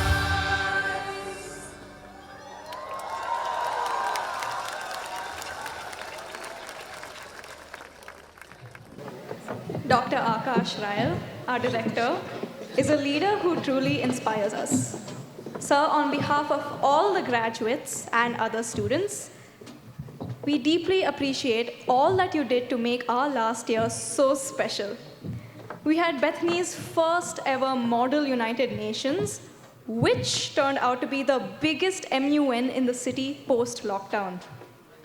There was Bethany's first inter-school dance competition, and of course, a musical last month about which we are still hearing rave reviews. Thank you, Akash sir. We welcome you on stage and would love to hear your thoughts, and also introduce us to Mr. Barry O'Brien and his charming wife, Mrs. Denise. I'm going to just keep it to an introduction. I spoke to the children at our farewell assembly and I said, one word, you have to be compassionate. And I'm going to remind them, just be compassionate. All right? I find it a little ironic this evening that I'm introducing Mr. Barry O'Brien. I knew his father much, much better than I know Barry and Denise. But we've just forged a friendship, and I'm sure it'll go a long way. Mr. Neil O'Brien was a colossus when it came to the ICSE Council, to the Anglo-Indian Society in India, and he was just a very, very educated, wonderful gentleman. If I attribute any of the little success that I have as a principal, it's because of this gentleman. He mentored me, he guided me, he showed me the way right through. And I don't know how there was this strange bond between us, but I always looked upon him as a father figure. And I think recently, just those few weeks ago, when we had the conclusion of the Anglo-Indian Association of Heads meeting here in Bangalore, I overheard Barry tell his wife that, you know, this was the fourth son that Mr. Neil O'Brien had. And I thought it was the best compliment I could have ever got, because Mr. Neil O'Brien in my book was way, way above there. I can share so many great memories that I've had with this gentleman, but I'll tell you one. In 2002, when I founded Greenwood High with Mr. Vijay Kumar, I spoke to Mr. Neil O'Brien. And I said, you know, sir, I'm going to start this new school. And he came down and he showed me everything that I had to do. And then in 2008, when I called him and I said, you know, we are ready for our provisional affiliation. How do I go about it? He said, Akash, just don't worry. I'm going to come down and I'll inspect the school. And he did so, and we got that thumbs up. And you know where Greenwood High is now. But it's all thanks to Mr. Neil O'Brien. And here I am tonight, going to say a few words. Barry, you have to forgive me because I've slashed your resume, which has gone into pages and pages. So I'm going to keep this brief, all right? Mr. Barry O'Brien was a former teacher and then became the assistant principal of South Point School, Calcutta. It was the largest school in the world at that time when he took over in the 1980s. And 10 years later, in the mid-90s, he stepped out, and then ever after, his classroom has been spread across the length and breadth of our country. Students at business schools, school principals, teachers, corporate managers have hugely benefited from the workshops and the interactive sessions that he's conducted for them. An acclaimed orator, he is widely regarded as one of the finest public speaker trainers in the country. Over the last 4 decades, he has conducted over 3,500 quizzes on stage, television, and radio in India and overseas. Derek O'Brien, eat that. Derek O'Brien is his brother, and I think the boys got it from Mr. Neil O'Brien, their father, who was an avid quizzer himself. As a writer, his canvas has been wide. He's been a social commentator and columnist for The Pioneer and The Telegraph, has been a pioneering author of English and GK school textbooks for leading publishers over the last 30 years. And now, as a writer of narrative non-fiction, his debut book, The Anglo-Indians, A Portrait of a Community, which was recently published by Alf Book Company, has been well received not only in India, but abroad too, to wide acclaim. The legendary writer, Mr. Ruskin Bond, has called it a stupendous work. Barry O'Brien has been deeply involved in the affairs of the Anglo-Indian community for over 3 decades. He began his work for the community at the grassroots level and was nominated to represent the same in the West Bengal Legislative Assembly from 2006 to 2011. But since 2001, he has been a governing board member of the All India Anglo-Indian Association, founded in 1876. As its president and chief since 2016, he was unanimously elected to lead the organization and its 63 branches spread across 19 states and union territories. What really keeps his batteries charged is his hands-on involvement with the running of 2 homes for the elderly, a school with hostel facilities for 150 girls from disadvantaged families, a social welfare scheme that provides monthly financial assistance to 100 families living below the poverty line, and other meaningful initiatives of the East India Charitable Trust. He continues to play a key role in the outreach programs of the Telegraph Education Foundation that have provided educational scholarships to thousands of children of daily wage laborers, farmers, rickshawalas, and children with special needs. Children, compassionate. That's the word I left for you. That's the word that describes this man. He has a heart full of compassion.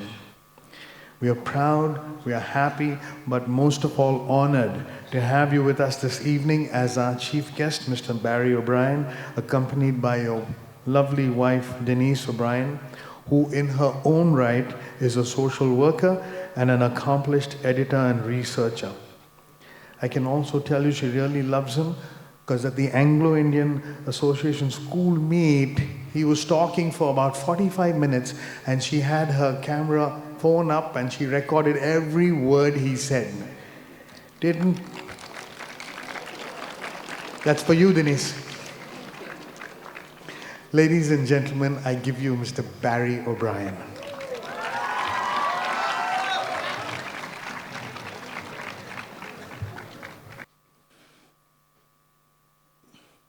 This is big, just like me.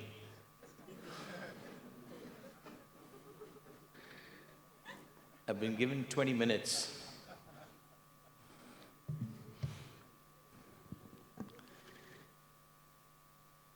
When you hear the word rock, what do you think of? Well, when I hear the word rock, I have 3 images. One is, I'm a practicing and not a very good Christian in the sense that I sin like most people. But when I hear the word rock, I immediately have the image of St. Peter and Jesus saying, "You are the rock, and upon this rock I will build my church." It signifies solidity. It signifies and stands for longevity and something that cannot be easily moved. Except those 2 guys over there are moving easily. Everyone else is fine. Yeah, they've got me. The second image that I have when I hear rock is, I've never said it before and I'm going to say it. I've never said it because I'm pretty choosy with the words that I use, but I hear lots of young people saying it, including my children, "You rock." And the third image only came in 2019, when having paid £175, which is a lot of money, my wife Denise and I decided, we are theatre buffs, we decided to sit in the second row and watch on the West End a fantastic musical called School of Rock.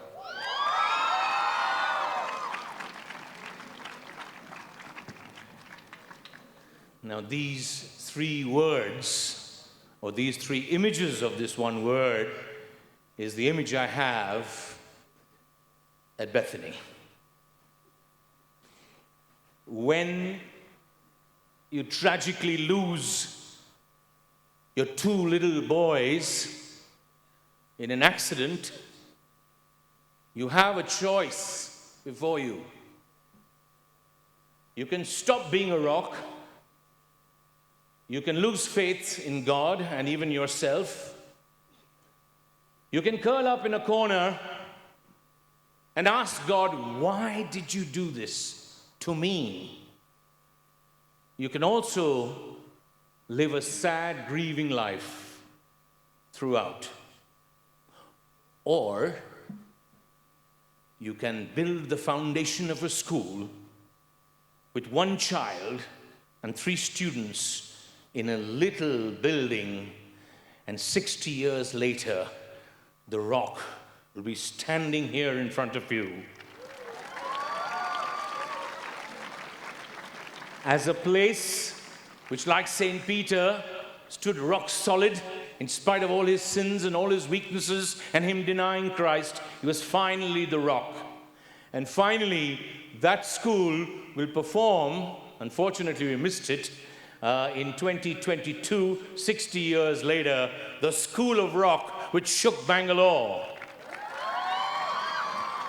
It is Denise and my proud privilege to be here and now be a part of this rock, because Director Sir has invited Denise and me to be friends of this school, and Principal Sir, and we have it's our honor and a privilege to be associated with your school, and we're deeply, deeply honored. That's not 20 minutes, okay, I haven't begun yet. I always cheat. The President of the Bethany Education Board, the Vice President, the members of the Education Board, the Principal Sir, Headmistress, students, teachers, and everyone, and most importantly, the dear friend we've made in Akash, the 4th son of my parents. Well, I can tell you, I lost my father in 2016 and mother in 2019, but they are 100% one of those stars watching the 2 brothers getting together, one who looks trim and, not me, who looks trim and slim, and the other who ate most of the food, but them building a bond today and building a great rock of friendship.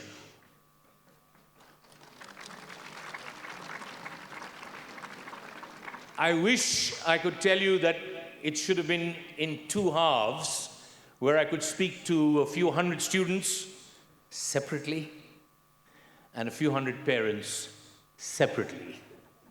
Because there are lots of things I want to tell the parents, which I really want to tell them. But since I'm an open-minded person, I will share many things, or say many things, which is for the parents. You can close your ears. And I will say many things for you. The parents can listen in. Well, I just want to start with 1 or 2 messages before I give you the final message.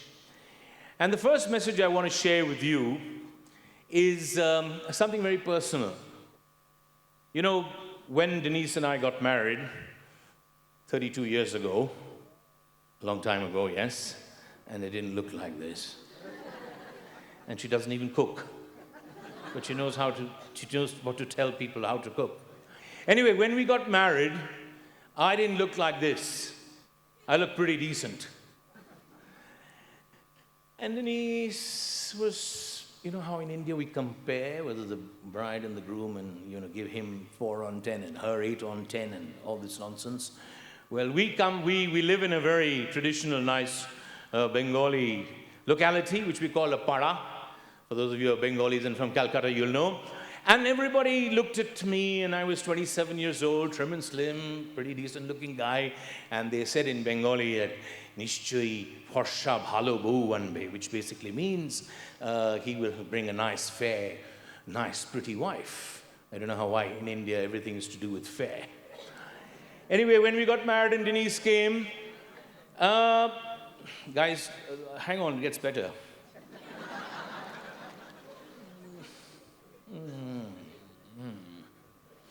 They were decent, they didn't comment, but Barry could have married somebody, who could have matched his looks and all this silly comments.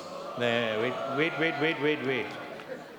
After 20 years of marriage, I started looking like this, and my already pretty wife started to look even more pretty.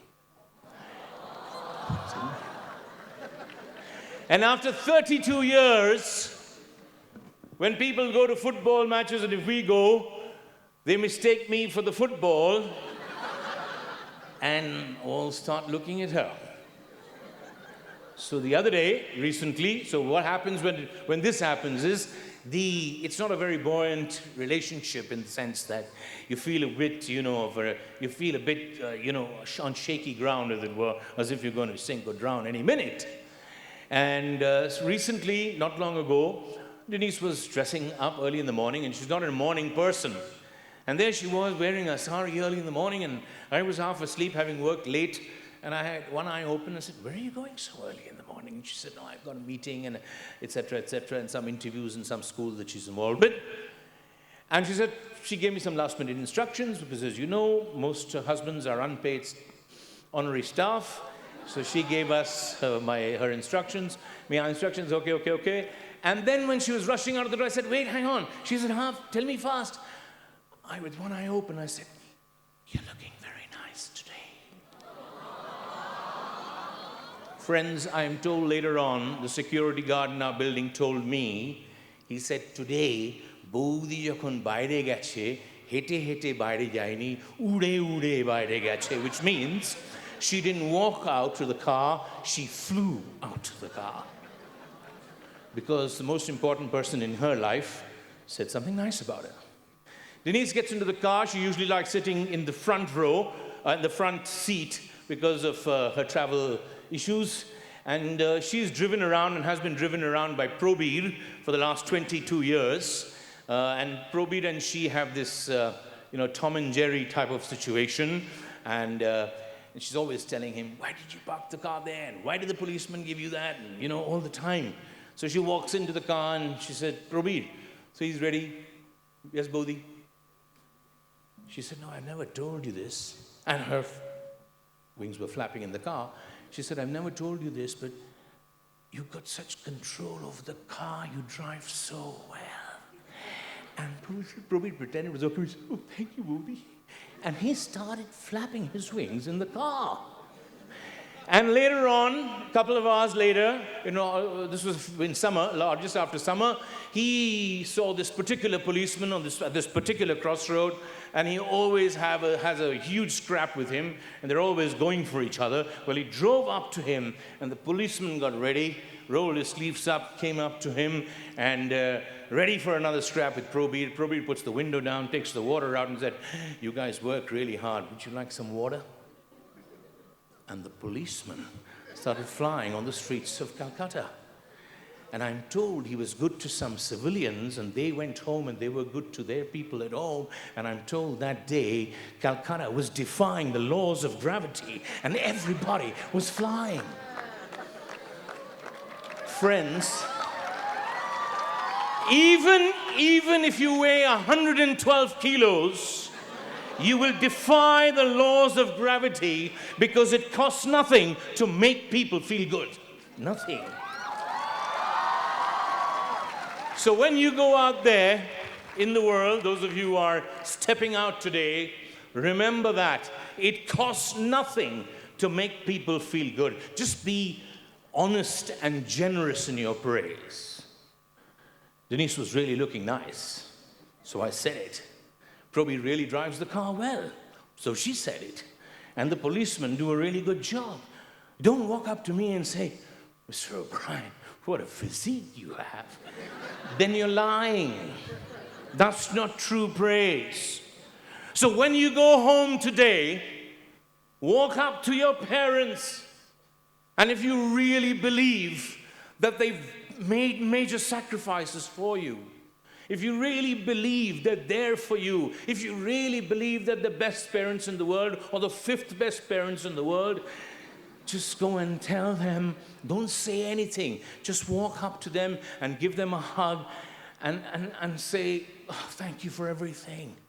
They'll pretend that there's not much of a difference, they will fly about in the house, I can tell you. Why do you wait for Teacher's Day? You know, on Teacher's Day, we teachers, oh, you've got to eat everything for 1 month. Everybody's giving you all sorts of food to eat, and everybody's so... Imagine going up to your maths teacher and say, when you're pretty bad at maths like me, and you say, sir, today I got it. Thank you very much for trying to reach out to people like me. He would say, okay, okay, go back to your class. He will fly into the staff room, I can tell you. It costs nothing to make people feel good. And once you make one person feel good, the chain just moves on. Many of you have performed over here. I wish I could give flowers to each one of you, but I can't. When I was taking the 2 flowers out, my wife was looking at me. What's this mad chap going to do? Well, I like being a little mad, and I'll share that crackpot story with you later. But I've chosen 2 people I want to give these flowers to, okay? And they both happen to be girls. Not because we have 3 daughters. No. Not because we have 3 daughters. Not because I have a soft spot for the girl child. It's just that I chose 2 who were sort of sparkling a little more in that wonderful mosaic of Bethany sparkling here on stage. One is to the girl who was announcing right in the beginning when she gave us that.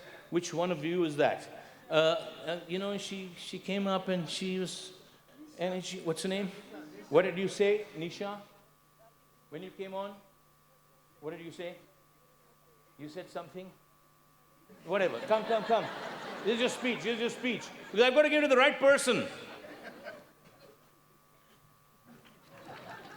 No, don't say it. I'm just wanting to figure out that I've got the right person. What did you say? I said welcome to the 47th. No, besides that. I mean, you said something, pumped us up. I did. Yeah, what did you say? You got it there? She's pretending she's not got it written down. I want to see if you're the right person. What's this? You with it? Zomato and all that, absolutely. What's your name? Nisha, big round of applause for Nisha. Nisha, you're really special. It was really good.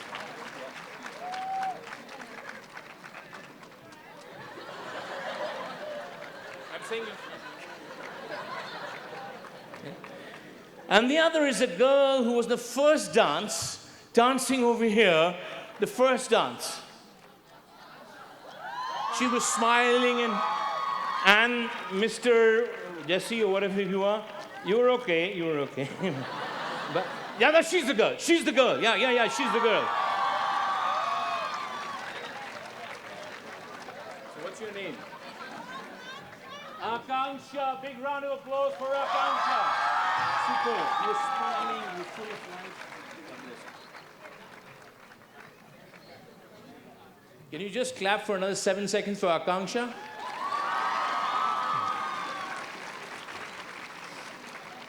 Thank you, not only for the water, but also for her. How are you feeling, Akansha? How are you feeling? Honestly, tell me. There you go. How are you feeling? So it costs nothing. Take that message with you wherever you go. Start with your parents. Start with your teachers. Start with the people around you. Start with the lift man who takes you up and down every day. The most boring job in the world. Nobody's talking to him. You know what I do? I look at him and smile, and he's wondering, well, what have I done wrong? Because nobody speaks to him. And just before leaving, back in the day, 3 years ago, now you can't touch people for all those reasons, but I still touch him here and say, thank you. And in the lift. So every job is important. And there's something special in every person. If the driver of your bus which brings you to school doesn't come, try and ask your dad, who's absolutely fantastic at the wheel and always shows off with you and your mom and everybody, and has been driving for 30 years, and Schumacher called him, but he didn't go. Ask him to drive the bus one day. You'll meet him at the top of the tree. Because there's something special in everybody, and you need to find that. Quick story again. When I was walking in over here, you know, I've been to some really good schools. when I was in school. And I thought, you know, these big words over here, I can't pronounce all of them. Valedictory, we didn't have it then. Baccalaureate and buoyant, I know. When I walked in here, I was going to tell Denise, you know, be ready. It's going to be a very somber, serious affair. And I walked in to a carnival. A carnival of worship. A carnival of award ceremony. And the only problem is, I said, behave yourself, Barry, because I just wanted to swing with all of you. Because there was music in the air, there was love in the air, and there was so much joy in the air. And if you read why your founder started the school, or what is our mission, and Akash sir and Auntie and everybody, it's written over there to make it a place where Jesus would love to come. That's what I read. Jesus would only love to come in a happy place. Jesus doesn't want to come in a grumpy place. Jesus doesn't want to come in a place where people don't trust each other. Jesus doesn't want to come in a place where there is fear. Jesus doesn't want to come to a place where you don't clap for each other. You're helping each other, clapping for each other. Jesus wants that sort of a spirit. So the mission has been accomplished. When I was walking in, I said, my goodness me, this is some school I wish I went to. I really wish I went to a school, because imagine being told you'll be punished at home. Imagine you do something wrong and your parents tell you, I'm gonna punish you. I'm not gonna send you to school. Imagine if that was the punishment. But I think in Bethany, that might be the punishment. That you can't go to school. Mama, please, no, you can't. But I've got to go to do that with him and him. They're waiting over there. They're such important people. I want to go there. And you can also say, I want to go there for her and I want to go there for him. All that's part of the game. But I want to go there. The teachers, my goodness me, thank you, ma'am, the parent. Where are you, ma'am? Lovely. The parent who thanked the teachers. You can have the best sir in the world, the best director in the world, and the best management. If you don't have the teachers, you don't have no school. Simple as that.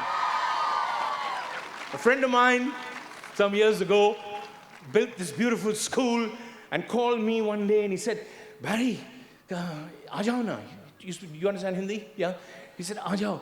I said, kya hua boss? He said, nahi, maine school start kiya hai. Aajao. I said, did you start a school? So he said, yeah. I said, okay. So I went to his school because he's a big businessman. I don't think he knew much about education. And I went and he took me around. It was a holiday. He made sure he called me on a holiday. So I went around and saw the beautiful lawns and the black marble everywhere and the beautiful Olympic swimming pool and the lovely flowers. And he introduced me to all the gardeners and all the people who were keeping the floors clean and everything. And then he sat me down in this huge room with teak wood, etc. And he said, I said, what's the problem? He said, bacche nahi aa rahe. Children are not coming. I said, oh. I said, can you introduce me to the teachers? Hey, no, teacher, why do you want to be the teacher? I said, what do you mean, why do you want to meet the teachers? I said, let me see what salaries you pay the teachers. Let me see their qualifications and let me meet them. And he said, but why? I said, hang on. He had made a lot of money on steel.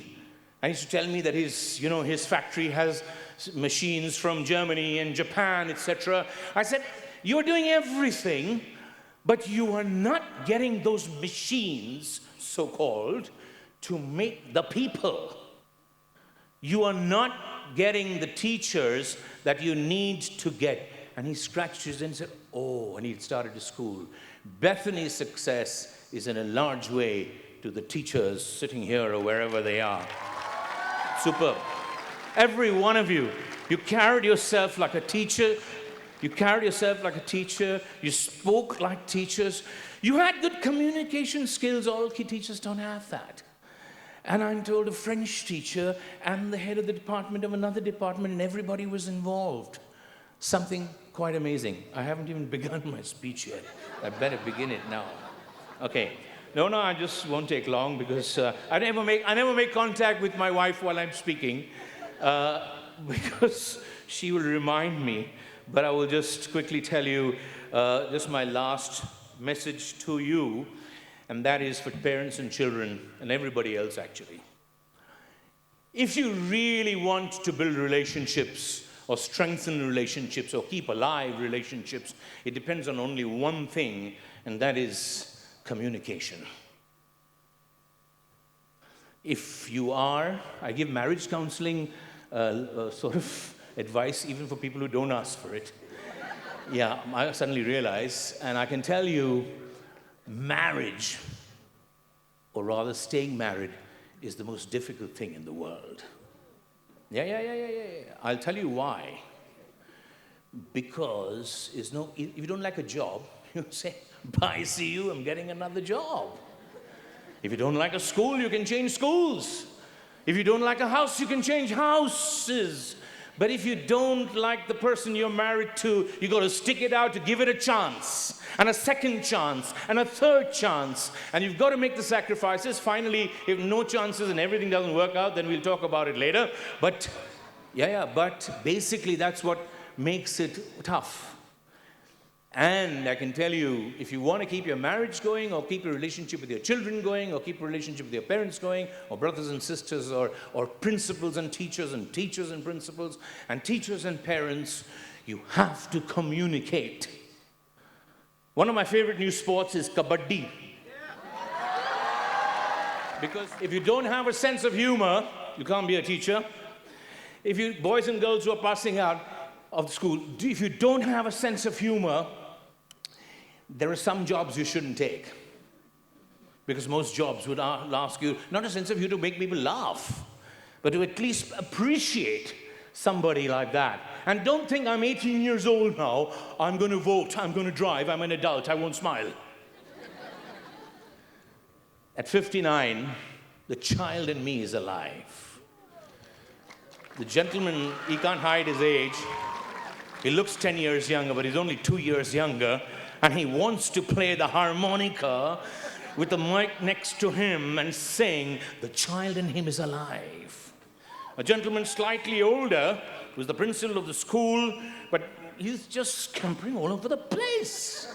He can't sit still. The child in him is alive. It's alive in Dr. Ebenezer. It's alive in you, sir, the president. It's alive in Auntie. If the child in you is not alive, go to sleep. So parents, sometimes with our work, as you know, we do very important jobs.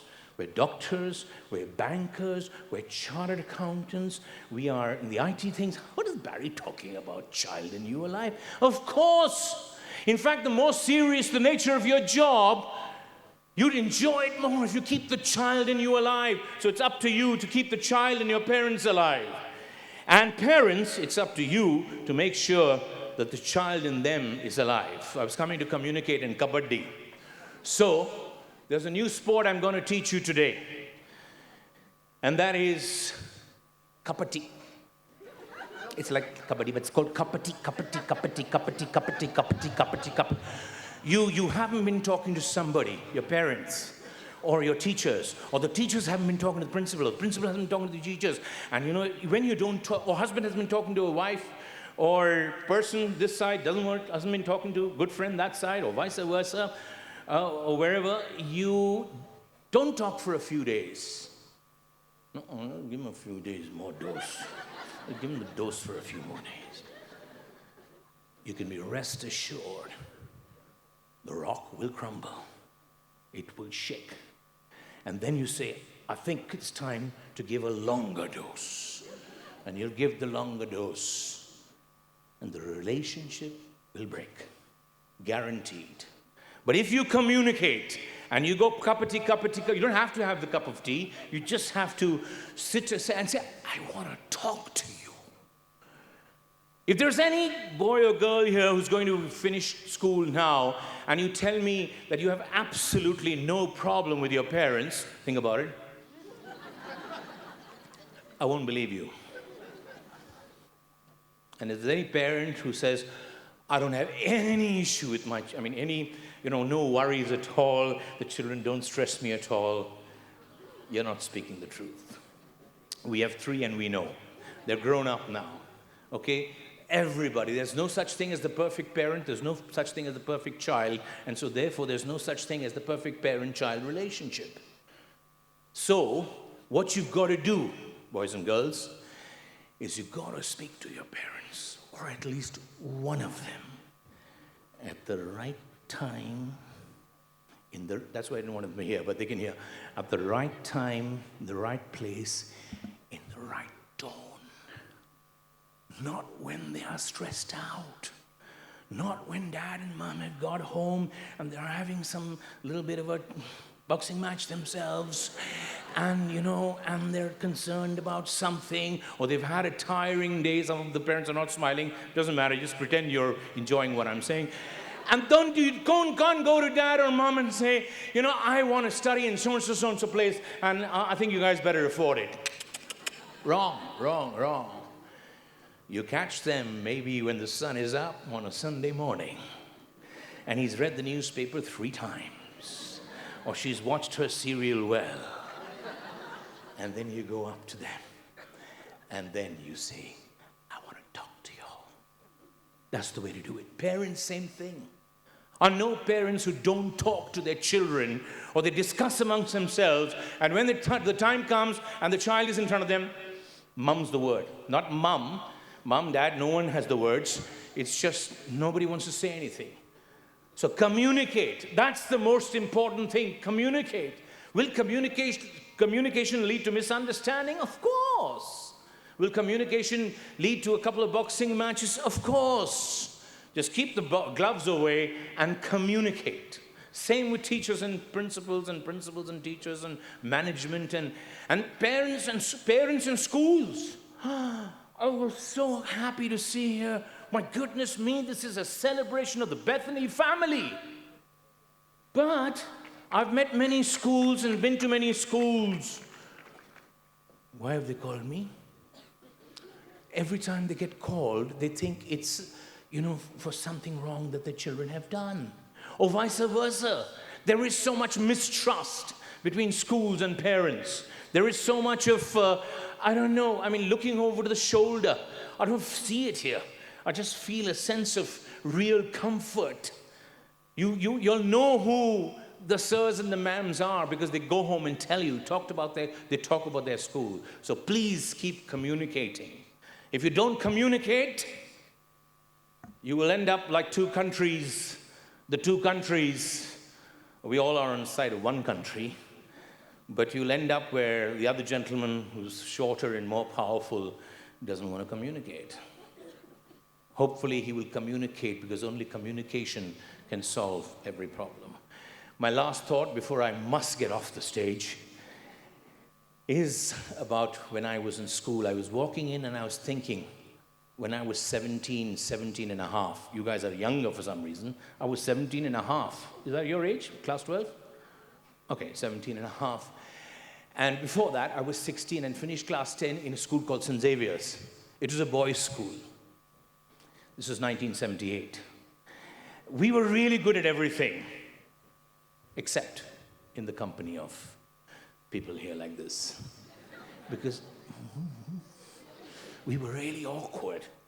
I believe every school in the world should be co-educational, so you know how to be with each other as normal people. But we went to a boys' school, not very normal place to be in even there. Anyway, in class 11 and 12, I had to change schools because of the board, and I went to a school called La Martiniere, also a good school. It was a boys' school, but across the road, there was another school, more interesting one. Right, La Martiniere for girls. When I went into La Martiniere, and I don't start, etc., I won a few of those awards that you received because I played every sport except squash and golf, every sport for the school. I was the debating captain. I played the lead role in the English play, the Bengali play, the Hindi play. I won the elocution. I won the best essay, etc., etc. Went from St. Xavier's. Yeah, you can clap. So when I went to La Martiniere, I thought, here comes the red carpet. And there it was. the red carpet, welcoming me into this new school with this reputation. So I pretended to walk normally, but I wasn't walking normally. I was walking with a nice bounce in my step. And as soon as I got in there, within a month, I was in the debating team, I was in the table tennis team, I was in the swimming team. Those days, I could swim. Now I just remain buoyant and just see, the child in me will never die. The more you can laugh at yourself, there are less opportunities for the world to laugh at you. So don't worry, some of you guys were really awkward with your dancing or with your walking on the stage. You may be very good in academics or whatever. That's part of life. You can't be good at everything, right? That's how it is. So don't get too carried away with how you look also. It's important to look nice. It's important to look nice, but you are who you are. Some years ago, not now, I've actually given autographs. You can ask Denise if I'm lying. At the Singapore airport, maybe 25 years ago, when I used to look like this.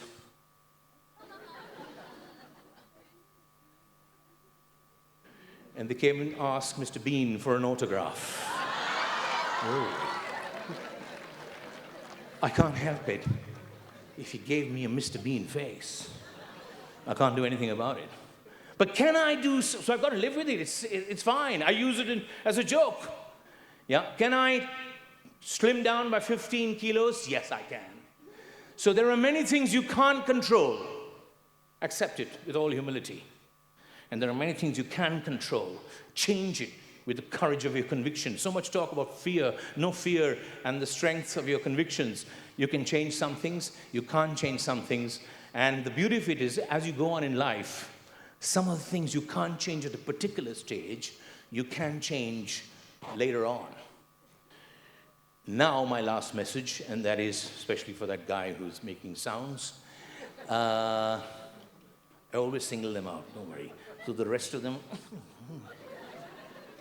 And I went to the school, walking on air, everything fantastic. Then there was the first social. We call it a social over there, where the big thing happens. Boys meet girls. 1978-79, music playing, teachers present, and boys in uniform, boys and girls. And I told you I looked pretty decent and all, so everybody said, now, new guys come and he's all got this reputation and all that. He's going to be the most popular at the social. They didn't know that I vamoosed, which basically means I disappeared from any interaction with the opposite gender. And for 2.5 hours while everybody was dancing, I was stuck in the washroom, and I didn't sit like that because then they could see from Nietzsche my feet. I sat on the potty like that, and boys' toilets can smell a lot. And I sat there because I was terrified of having to meet so many girls. And I said, we've got to do something about it. This can't carry on, Barry. What are you? You're 17 years, almost 17 years old then. Anyway, I was waiting for my opportunity, and true enough, it came in August. It rains a lot in Calcutta, and there was I. It was a very hot, muggy August day, and it was raining and pouring. And we had football practice, and our football practice was cancelled because there was too much mud on the ground, and the teacher said, go off, go off, go off. All my friends went off from the front gate. I thought a bit, and I said, if the football practice of the boys' school is cancelled, the basketball practice in the other school must be cancelled. So I pushed my friends out of the front gate of the boys' school, went to the back gate of the boys' school, which was in front of the front gate of the girls' school. And lo and behold, there were 5 basketball players waiting for their transport. And me alone this side. But I didn't know what to do. I was crazy, and I was 17. I saw one rickshawala over there. You know the Calcutta rickshaws? They pull them. You know that? They don't cycle. Now they have cycle, but basically it's 2 long dandas, bamboos or whatever, and he stands in the middle, this frail man, and he picks, you sit the rickshaws like this, you say a couple of prayers, and you sit and you risk your life, and you sit like this for 2 seconds, and then he picks you up parallel to the ground and runs with you. That's a rickshaw. I'm serious. You sit, he picks you up, and then parallel to the ground, and he's running with you. And people actually use it. So I walked up to the rickshaw man, and he, it was raining cats and dogs. So he said, this is a big day, big money. So he stepped aside and said, oh, Baba, oh. I said, no, I gave him 1 rupee, which was big money those days. And I said, I'm going to pull the rickshaw. Picture this fatless, and skinny and little sinewy and all that, and raining and all that. And it was almost like a Karan Johar looking, sounding film. And these 5 ladies were looking, what's wrong with this crazy fellow? I put my 2 feet between the 2 sticks, 1 eye on those 5 players. And I bent down, muscles rippling, took, what an ease, a piece of cake, because this underweight man would run for 4 kilometers with 2 heavy people effortlessly. I was doing 20 rounds and 60 laps of the pool, piece of cake, I thought. So I put my 2 feet between the 2 sticks, 1 eye on these people, and muscles rippling, and I bent down to pick the sticks up. Before I could say rickshaw, both sticks came under my arms, took me off the ground. I was dangling like that, my legs dangling, saying, "Bachao, help me!" I was on the top of them, my legs dangling, and I was saying, "Come on, get me down, bachao!" And this frail rickshawala comes with 2 fingers, he just puts it down. I land on my BOT Tom right there in the water, and just like you're laughing, and they aren't, all 5 of them laughed their heads off. The next morning, I'm told it was announced at assembly by the lady principal in that school, stay far from this guy, Barry O'Brien, because he's got his brains on where he fell, on what he fell. Friends, it was that day that I realized that every single human being has a special quality, a special gift from God, a special skill or a talent which he nurtures. He couldn't write an essay. He couldn't get onto the quiz team. He couldn't play football. He couldn't act and elocute like I could. But I couldn't even pick up the rickshaw that he runs 4 kilometers with most effortlessly. It was that day that I realized that every single person in the world has a special quality, a special talent. You, as you go out into the world, first recognize your own skill and your own talent. Don't ever think, I didn't come up over here. I've never come up in so many years to receive an award.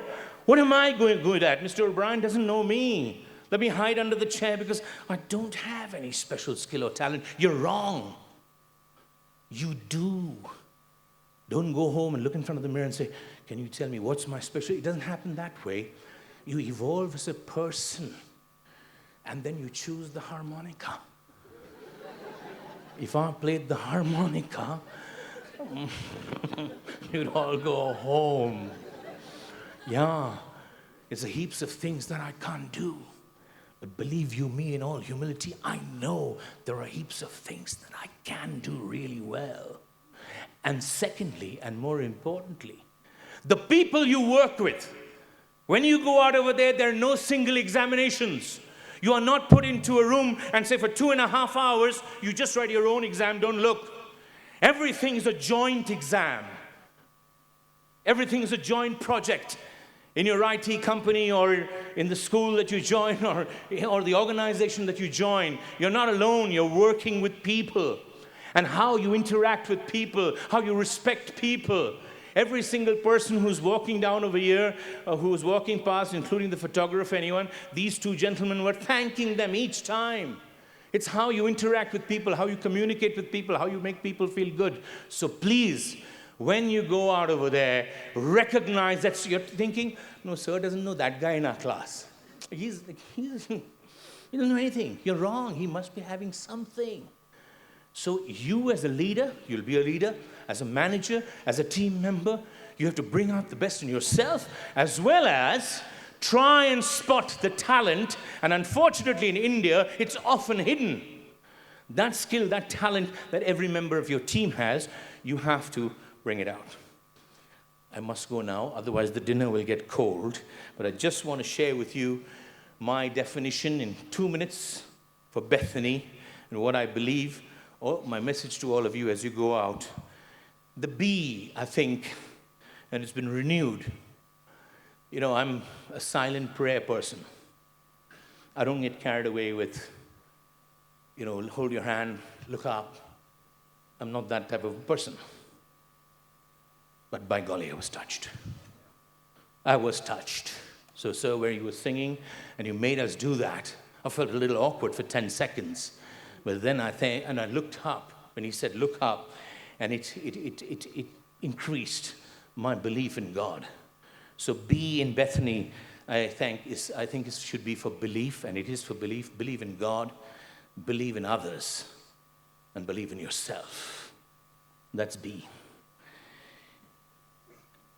Also, what you shouldn't be in B. So that's the B plus, B positive, and the B negative is don't be someone else. Be yourself. I'm going to ask you to look around. Look at the person on your right.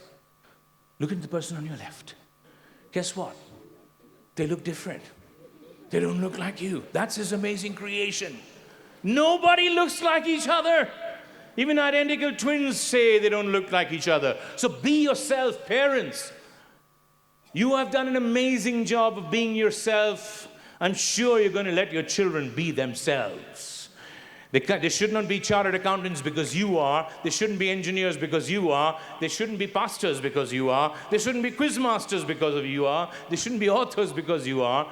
Just create the atmosphere, the ambience at home, and let them be who they want to be. Then they will be happy engineers, or happy cricketers, or happy dancers, or happy musicians.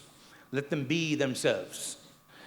E, sir said it in another word, compassion. E, empathize.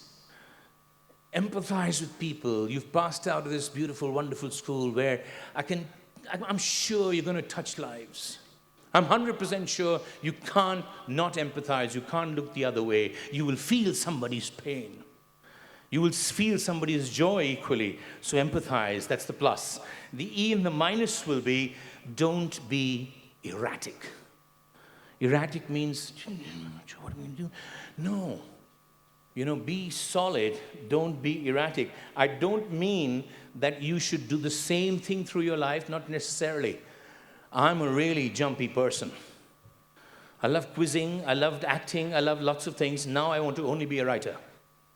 I want to lock myself in the confines of my library and set myself free as a writer. That's at 59. And I'm saying this is my last stop. Who knows, at 65 I might say I want to act again because I'm a theater person. Yeah, so what I mean is that's not erraticism, that's not being erratic. That is being, I'm wanting to do different things, but don't be erratic. Then we come to T, and one of you said it so beautifully, to work hard. I think it was the girl who spoke, Khushi. Was it Khushi? Khushi, where are you, Khushi? You said you didn't, and you came first, and then you just let it be, and then you worked hard, and you realized the importance of hard work. So T is for train yourself. You've got to be trained. You can't say, I love playing the guitar, so I will just play the guitar. I want to be in the school of rock. You can't. You have to train yourself and get trained by experts, by professionals. Be humble enough to accept that and train yourself and work hard. T, negative, don't be too touchy. You know what by touchy means? He said something, I'm feeling bad. You know, I'm thinking 10 times. Don't overthink things. Don't be too touchy. You don't have to be like me. I have the skin of a rhinoceros. So many people say so many things about me. It bounces off beautifully. Yeah. So I know you were saying, I've got natural stuff and all that, but what I'm saying is don't be touchy. If somebody is giving you constructive criticism in a beautiful way, accept it, listen, maybe even course correct if you need to. But don't be touchy by everything, especially on social media. Oh my goodness me, so many people say so many things about me and would say about my father and would say, if you don't do anything in the world, nobody will say anything against you or about you. It's only when you start doing, then they will say. So don't be touchy. Let the world pass you by if they're too touchy. H, have an opinion. You can't go through life and think, how will you have? Yeah, it's okay. Yeah, that's what's okay. No, nothing is okay. Have an opinion about something, about the world, about India, about politics, about the environment, about yourself, about others. You don't have to keep airing your opinion at 9 o'clock on television every day, like some people do, but just have an opinion. You can't have an opinion unless you're knowledgeable enough, unless you're well-read enough, unless you know enough. And then you'll have an opinion. And the beauty of it is, whenever you want, you can change your opinion. I change my opinion all the time. Not all the time as in every day, but in years to come, I keep changing my opinion. And in H, negative, do not be hypocritical. That's a huge weakness. Don't be hypocritical to yourself or to others. Be honest about it, yeah? If you think I'm honest, there are many people who are more honest than me. Don't be hypocritical. If you don't know anything, I don't know it, yeah? And don't sort of give the, the impression that you really know. It can get you into a lot of unnecessary strife. A, be alert, be awake, know what's happening in the world. If you don't know what's happening in Bangalore, if you don't know what's happening in the country, if you don't know what's happening in the environment, you don't know what's happening in movies and music, you don't know what's happening in sport, you don't know what's happening in the fashion industry, go to sleep. You've got to be alert. I call it horizontal knowledge. It's extremely important. Vertical knowledge, that's your subject, you need to know, but horizontal knowledge, a little of, lots of things happening. It's extremely important to be alert. And the negative A is, please never be arrogant. Be so secure in your ability and the fact that you are honest and not hypocritical, and that will make you non-arrogant. Arrogant people don't really make it, I can tell you. Watch out for arrogance. The N, already spoken about. New dimension. Find something new in you. Not every day, but every now and then, you will find something new. A new hobby, a new friend, a new environment, a new something to read. So a new dimension to yourself. And the N in the negative way is negative. Angry people are never successful people. Angry people are never happy people. Don't be angry with the world. Don't be angry with your parents. Don't be angry with your friends. And most importantly, don't be angry with yourself. Try to release that anger, and there are many ways you can do it. Yeah, you may be sad, you may be upset, you may be angry for a day or a few hours, but try to get it out of you. It's toxic. And finally, why, the positive of why, you're young only once. Make the most of every day. And that doesn't mean, Mama, Daddy, you heard him now? Bye. See you at 2 o'clock. No, I don't mean that. I mean, enjoy the journey. I mean, be a 17-year-old and an 18-year-old, not a 25-year-old. You'll be a 25-year-old when you are a 25-year-old. You know, if you're 28 years old and you don't have friends and you don't go anywhere and you live with my wife and me, we're going to nag you. What are you doing? So you got to be your age, but enjoy your youth. Enjoy being young. It's a lovely time to be young because there's a freedom. There's a freedom you have of choosing to be who you want to be. And the why is negative is don't keep yearning and chasing and running after material success and money. Is money important? Yes, very important. Because you can't touch the world, you can't help the world unless you have enough yourself. But it's not the most important thing that you will yearn for it, live for it, die for it, work 12 or 14 hours for it.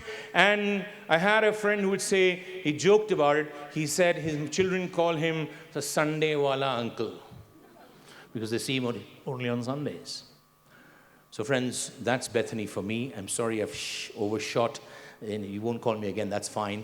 But I've had my say for more than 20 minutes. I could not resist this opportunity, and I came here only for two reasons. One is the fourth brother asked me to come, and I knew they'll be watching, and they are. And the second reason is I never miss an opportunity to talk to hundreds of young people and hundreds of parents. This is a rock-solid place. Bethany rocks. The School of Rock will happen every year in some way. It's been our pleasure and privilege. God bless you and everybody who's part of the family. God bless. Take care.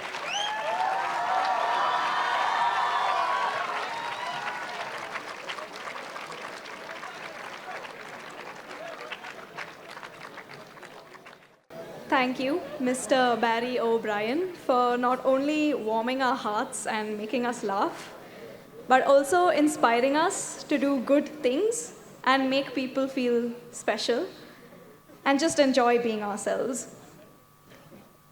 Every year, Bethany High sends our fledgling young adults into the world with a powerful message and a prayer of blessing. Parents, we have now reached perhaps the most beautiful part of this evening's ceremony. Students, you may stand and start moving to your positions. To lead us in this time of blessing, I call upon the Headmistress of Bethany High Sarjapur, Mrs. Sangeetha Macaden. Dear parents, the prayer of blessing is a customary, a traditional, and an important part of our valedictory ceremony here at Bethany Institutions. We believe that the power of parental blessing is life-changing and therefore makes this a very solemn and powerful part of this evening ceremony. The Bible says that children are a gift from God, which means that we parents are custodians, and more importantly, we are ambassadors and representatives of God. We have the unique position to stand in the place of God over our children, and we have the divine authority to declare blessings and promises over our children. Blessings to overcome evil, blessings to unlock their God-given inheritance as unique individuals, blessings to give them hope, to shape their lives, and to guide them in their journey ahead. Parents, I request you to pronounce these blessings and promises over your child in faith and with the belief that God will bring these promises to pass when we declare them over our children. Parents, I will also be requesting you to place your hands over your child. The laying of hands has powerful significance in the Bible as it signifies your position of authority as God's representative to bless your child. So this is how we are going to go about the prayer of blessings. Parents, we request you to move towards where your child is and stand beside them. I will be reading out 6 promises and blessings from the Bible, and I request you to kindly repeat them after me and declare them over your child with all your heart. Let me also add this, parents and children, please note that this is a very powerful time, so please refrain from taking pictures or anything that would dilute the solemnity of this moment. Kindly place your hands on your child. We start with our first promise, and the end of each promise, please add your child's name as you bless them. Jeremiah 29:11 says, you can now repeat the following lines after me. You have plans and thoughts over us. You have plans and thoughts over us. Plans for good, and not for disaster, to give us a future and a hope. I bless you. You can now mention your child's name with that promise.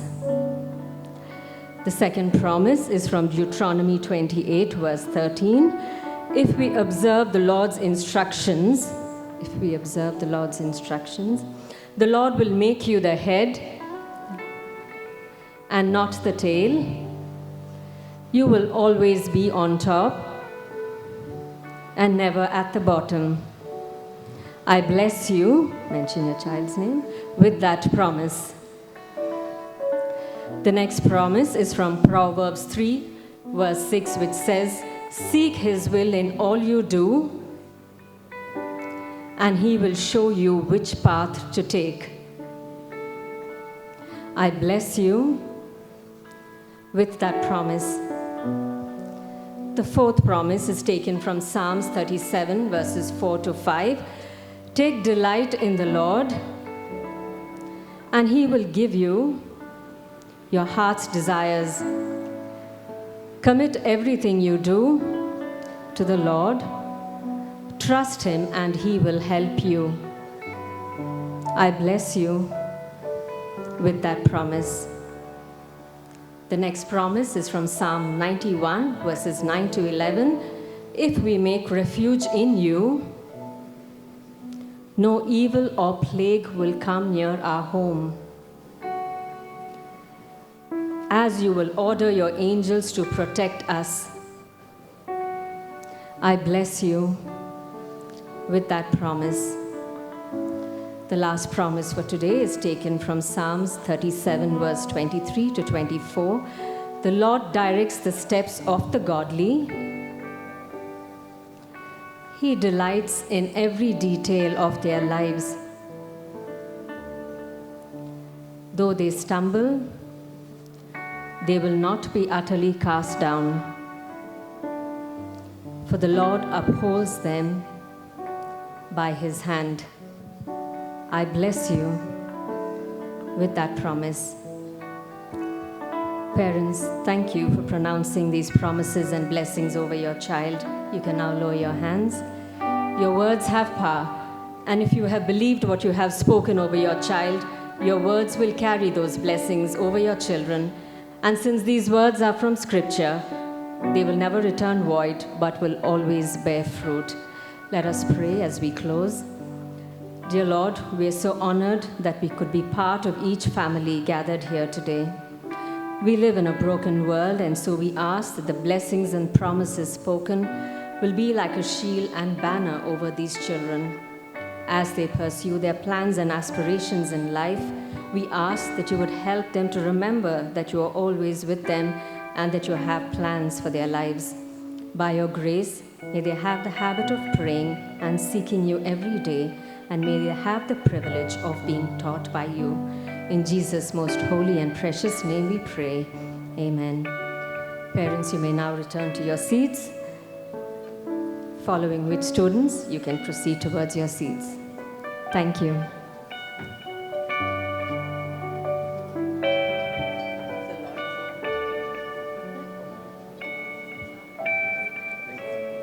Thank you, Sangeetha ma'am. That was a really powerful moment. Light dispels darkness and brings hope. We now invite the Vice President of the Bethany Educational Board, Mrs. E.H. Ryall, and member of the board, Ms. Ann Ryall, to lead us in the lighting of the candle. Students, please rise for the lighting of the candle.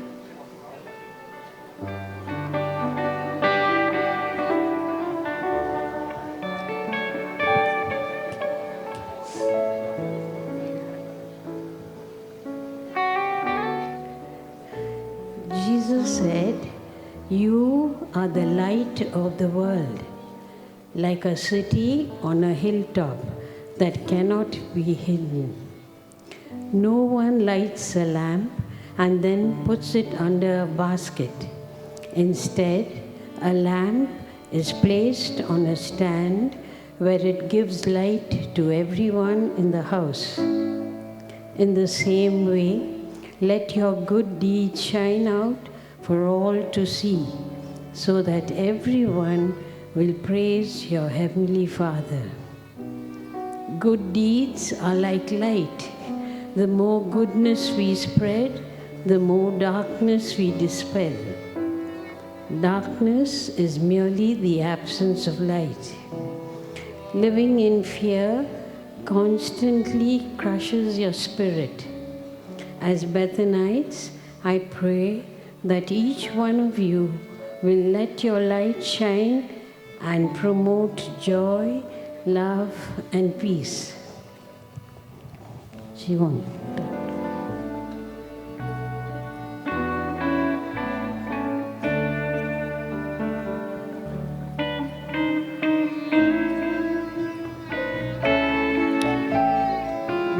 candle symbolizes the light we receive from God. You must pass on this light to others you meet along the road of life. I now invite the director, Dr. Akash, Principal Robert, and 3 HODs, Mrs. Angeline, Mrs. Malika Dorothy, and Mrs. Minnie Khushi, and the headmistress, Mrs. Sangeetha, to come up and light their candles and pass on the light to our students. I also invite Khushi, Trishalla, Samuel, Teya, and Raksha to come up and light the candles and in turn pass on the flame to our outgoing students.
Students, even as you are being released into the world, my prayer for you is that you will not choose shortcuts, but will have the courage to blaze new trails.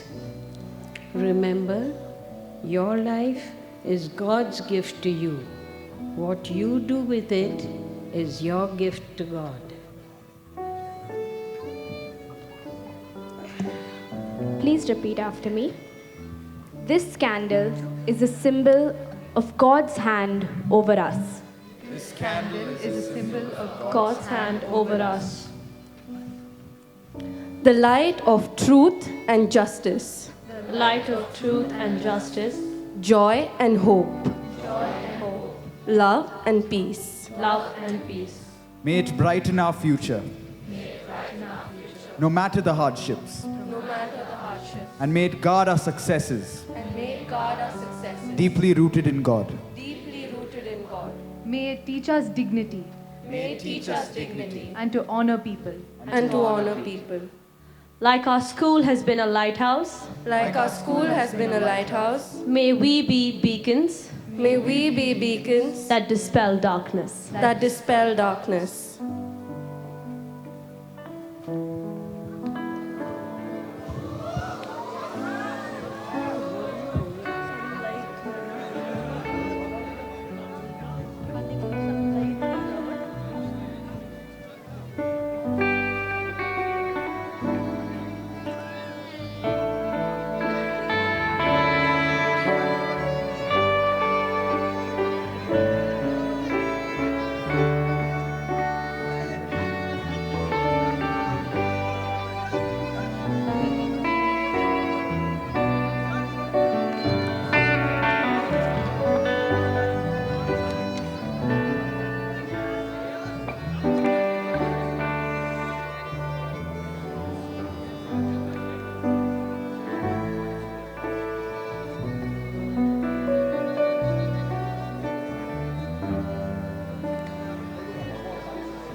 Thank you, baby auntie, for lighting up and blessing the path of the lives of the graduates. Graduates, please remain standing with your candles as I invite Dr. Robert Anthony Charles to lead us in a prayer of commitment. Dr. Robert is the leading pediatric surgeon in the city of Bangalore, and we are proud to say that he is a prominent alumnus of the school. And now, two of his children are alumni of this school too. Dr. Robert is also the president of the Bethany Educational Board. Gracious and caring Father, our source of light, we ask for your almighty hand to be upon these graduates today as we send them forward into their world.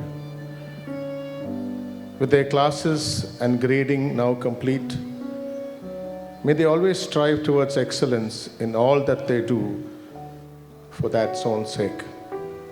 When the applause is quiet and when they are alone, may they still celebrate and lift up those around them.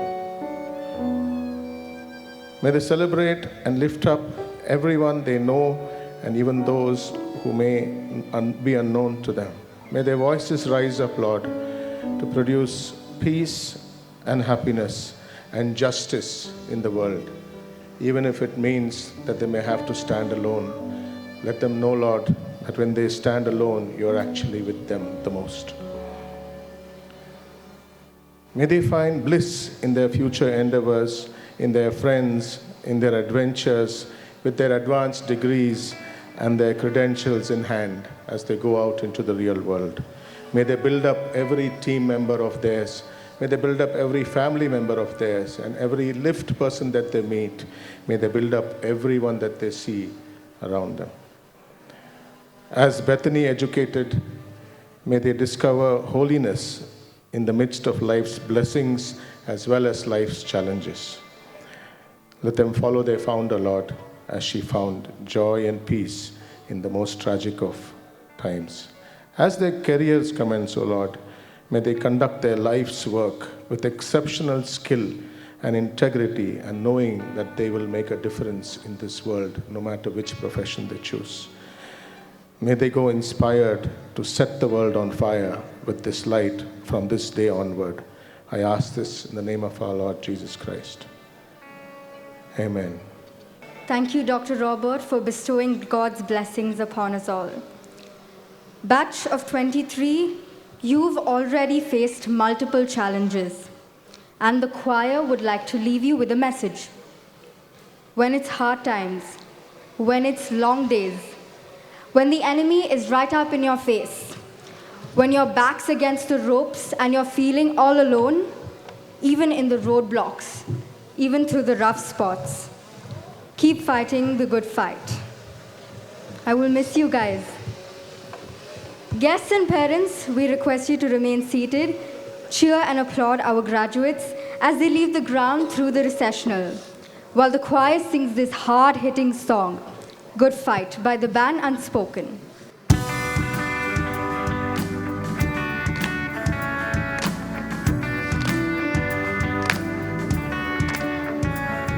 Stop breathing, till you stop bleeding, until your heart stops kick drum beating. When it's hard times, when it's long days, when the enemy is right up in your face, when your back's against the ropes, and you're feeling all alone. Keep fighting the good fight, never give up, keep letting your light shine. Holding high as long as you can, 'cause I'm never gonna leave you, always gonna see you through to the other side. Fighting the good fight, good fight, fight. Even in the roadblocks, even through the rough spots, when you're feeling you're giving all that you got, with you in the next step, giving you the next breath, I'll be the voice saying you're gonna make it. When you're out there on your own, you are never alone. Keep fighting the good fight, never give up, keep letting your light shine. Holding hard as long as you can, 'cause I'm never gonna leave you, always gonna see you through to the other side. Fighting the good, fighting the good, fighting the good fight, good fight. Just keep on singing, keep on singing.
your heart stops kick drum beating. When it's hard times, when it's long days. When the enemy is right up in your face. When your back's against the ropes and you're feeling all alone. Keep fighting the good fight. Never give up. Never keep letting your light shine. Holding it on strong to you. 'Cause I'm never gonna leave you. Always gonna see you through to the other side. Keep fighting the good, fighting the good, fighting the good fight, good fight. Even in the roadblocks, even through the rough spots. When you're feeling you're giving all that you got, I'm with you in the next step, giving you the next breath. I'll be the voice saying you're gonna make it.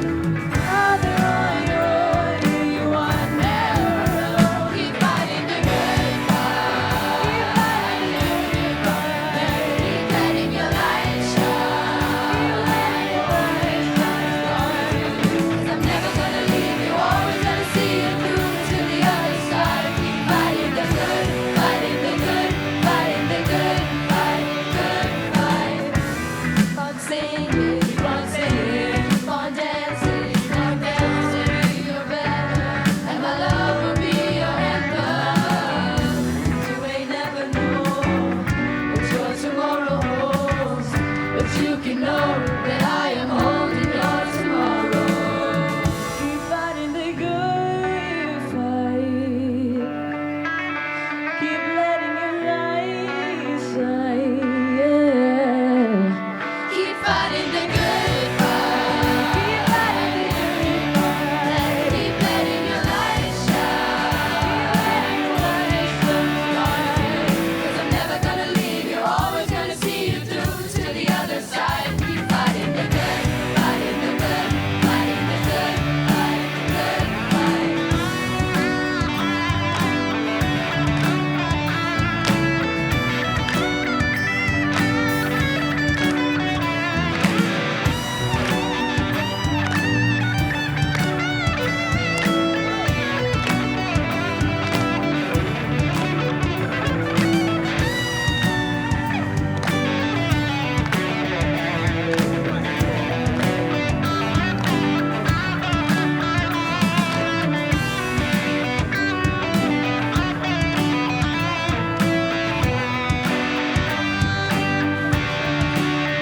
Keep fighting the good fight. Never give up. Never keep letting your light shine. Holding it high as long as you live. 'Cause I'm never gonna leave you. Always gonna see you through to the other side. Keep fighting the good, fighting the good, fighting the good fight, good fight.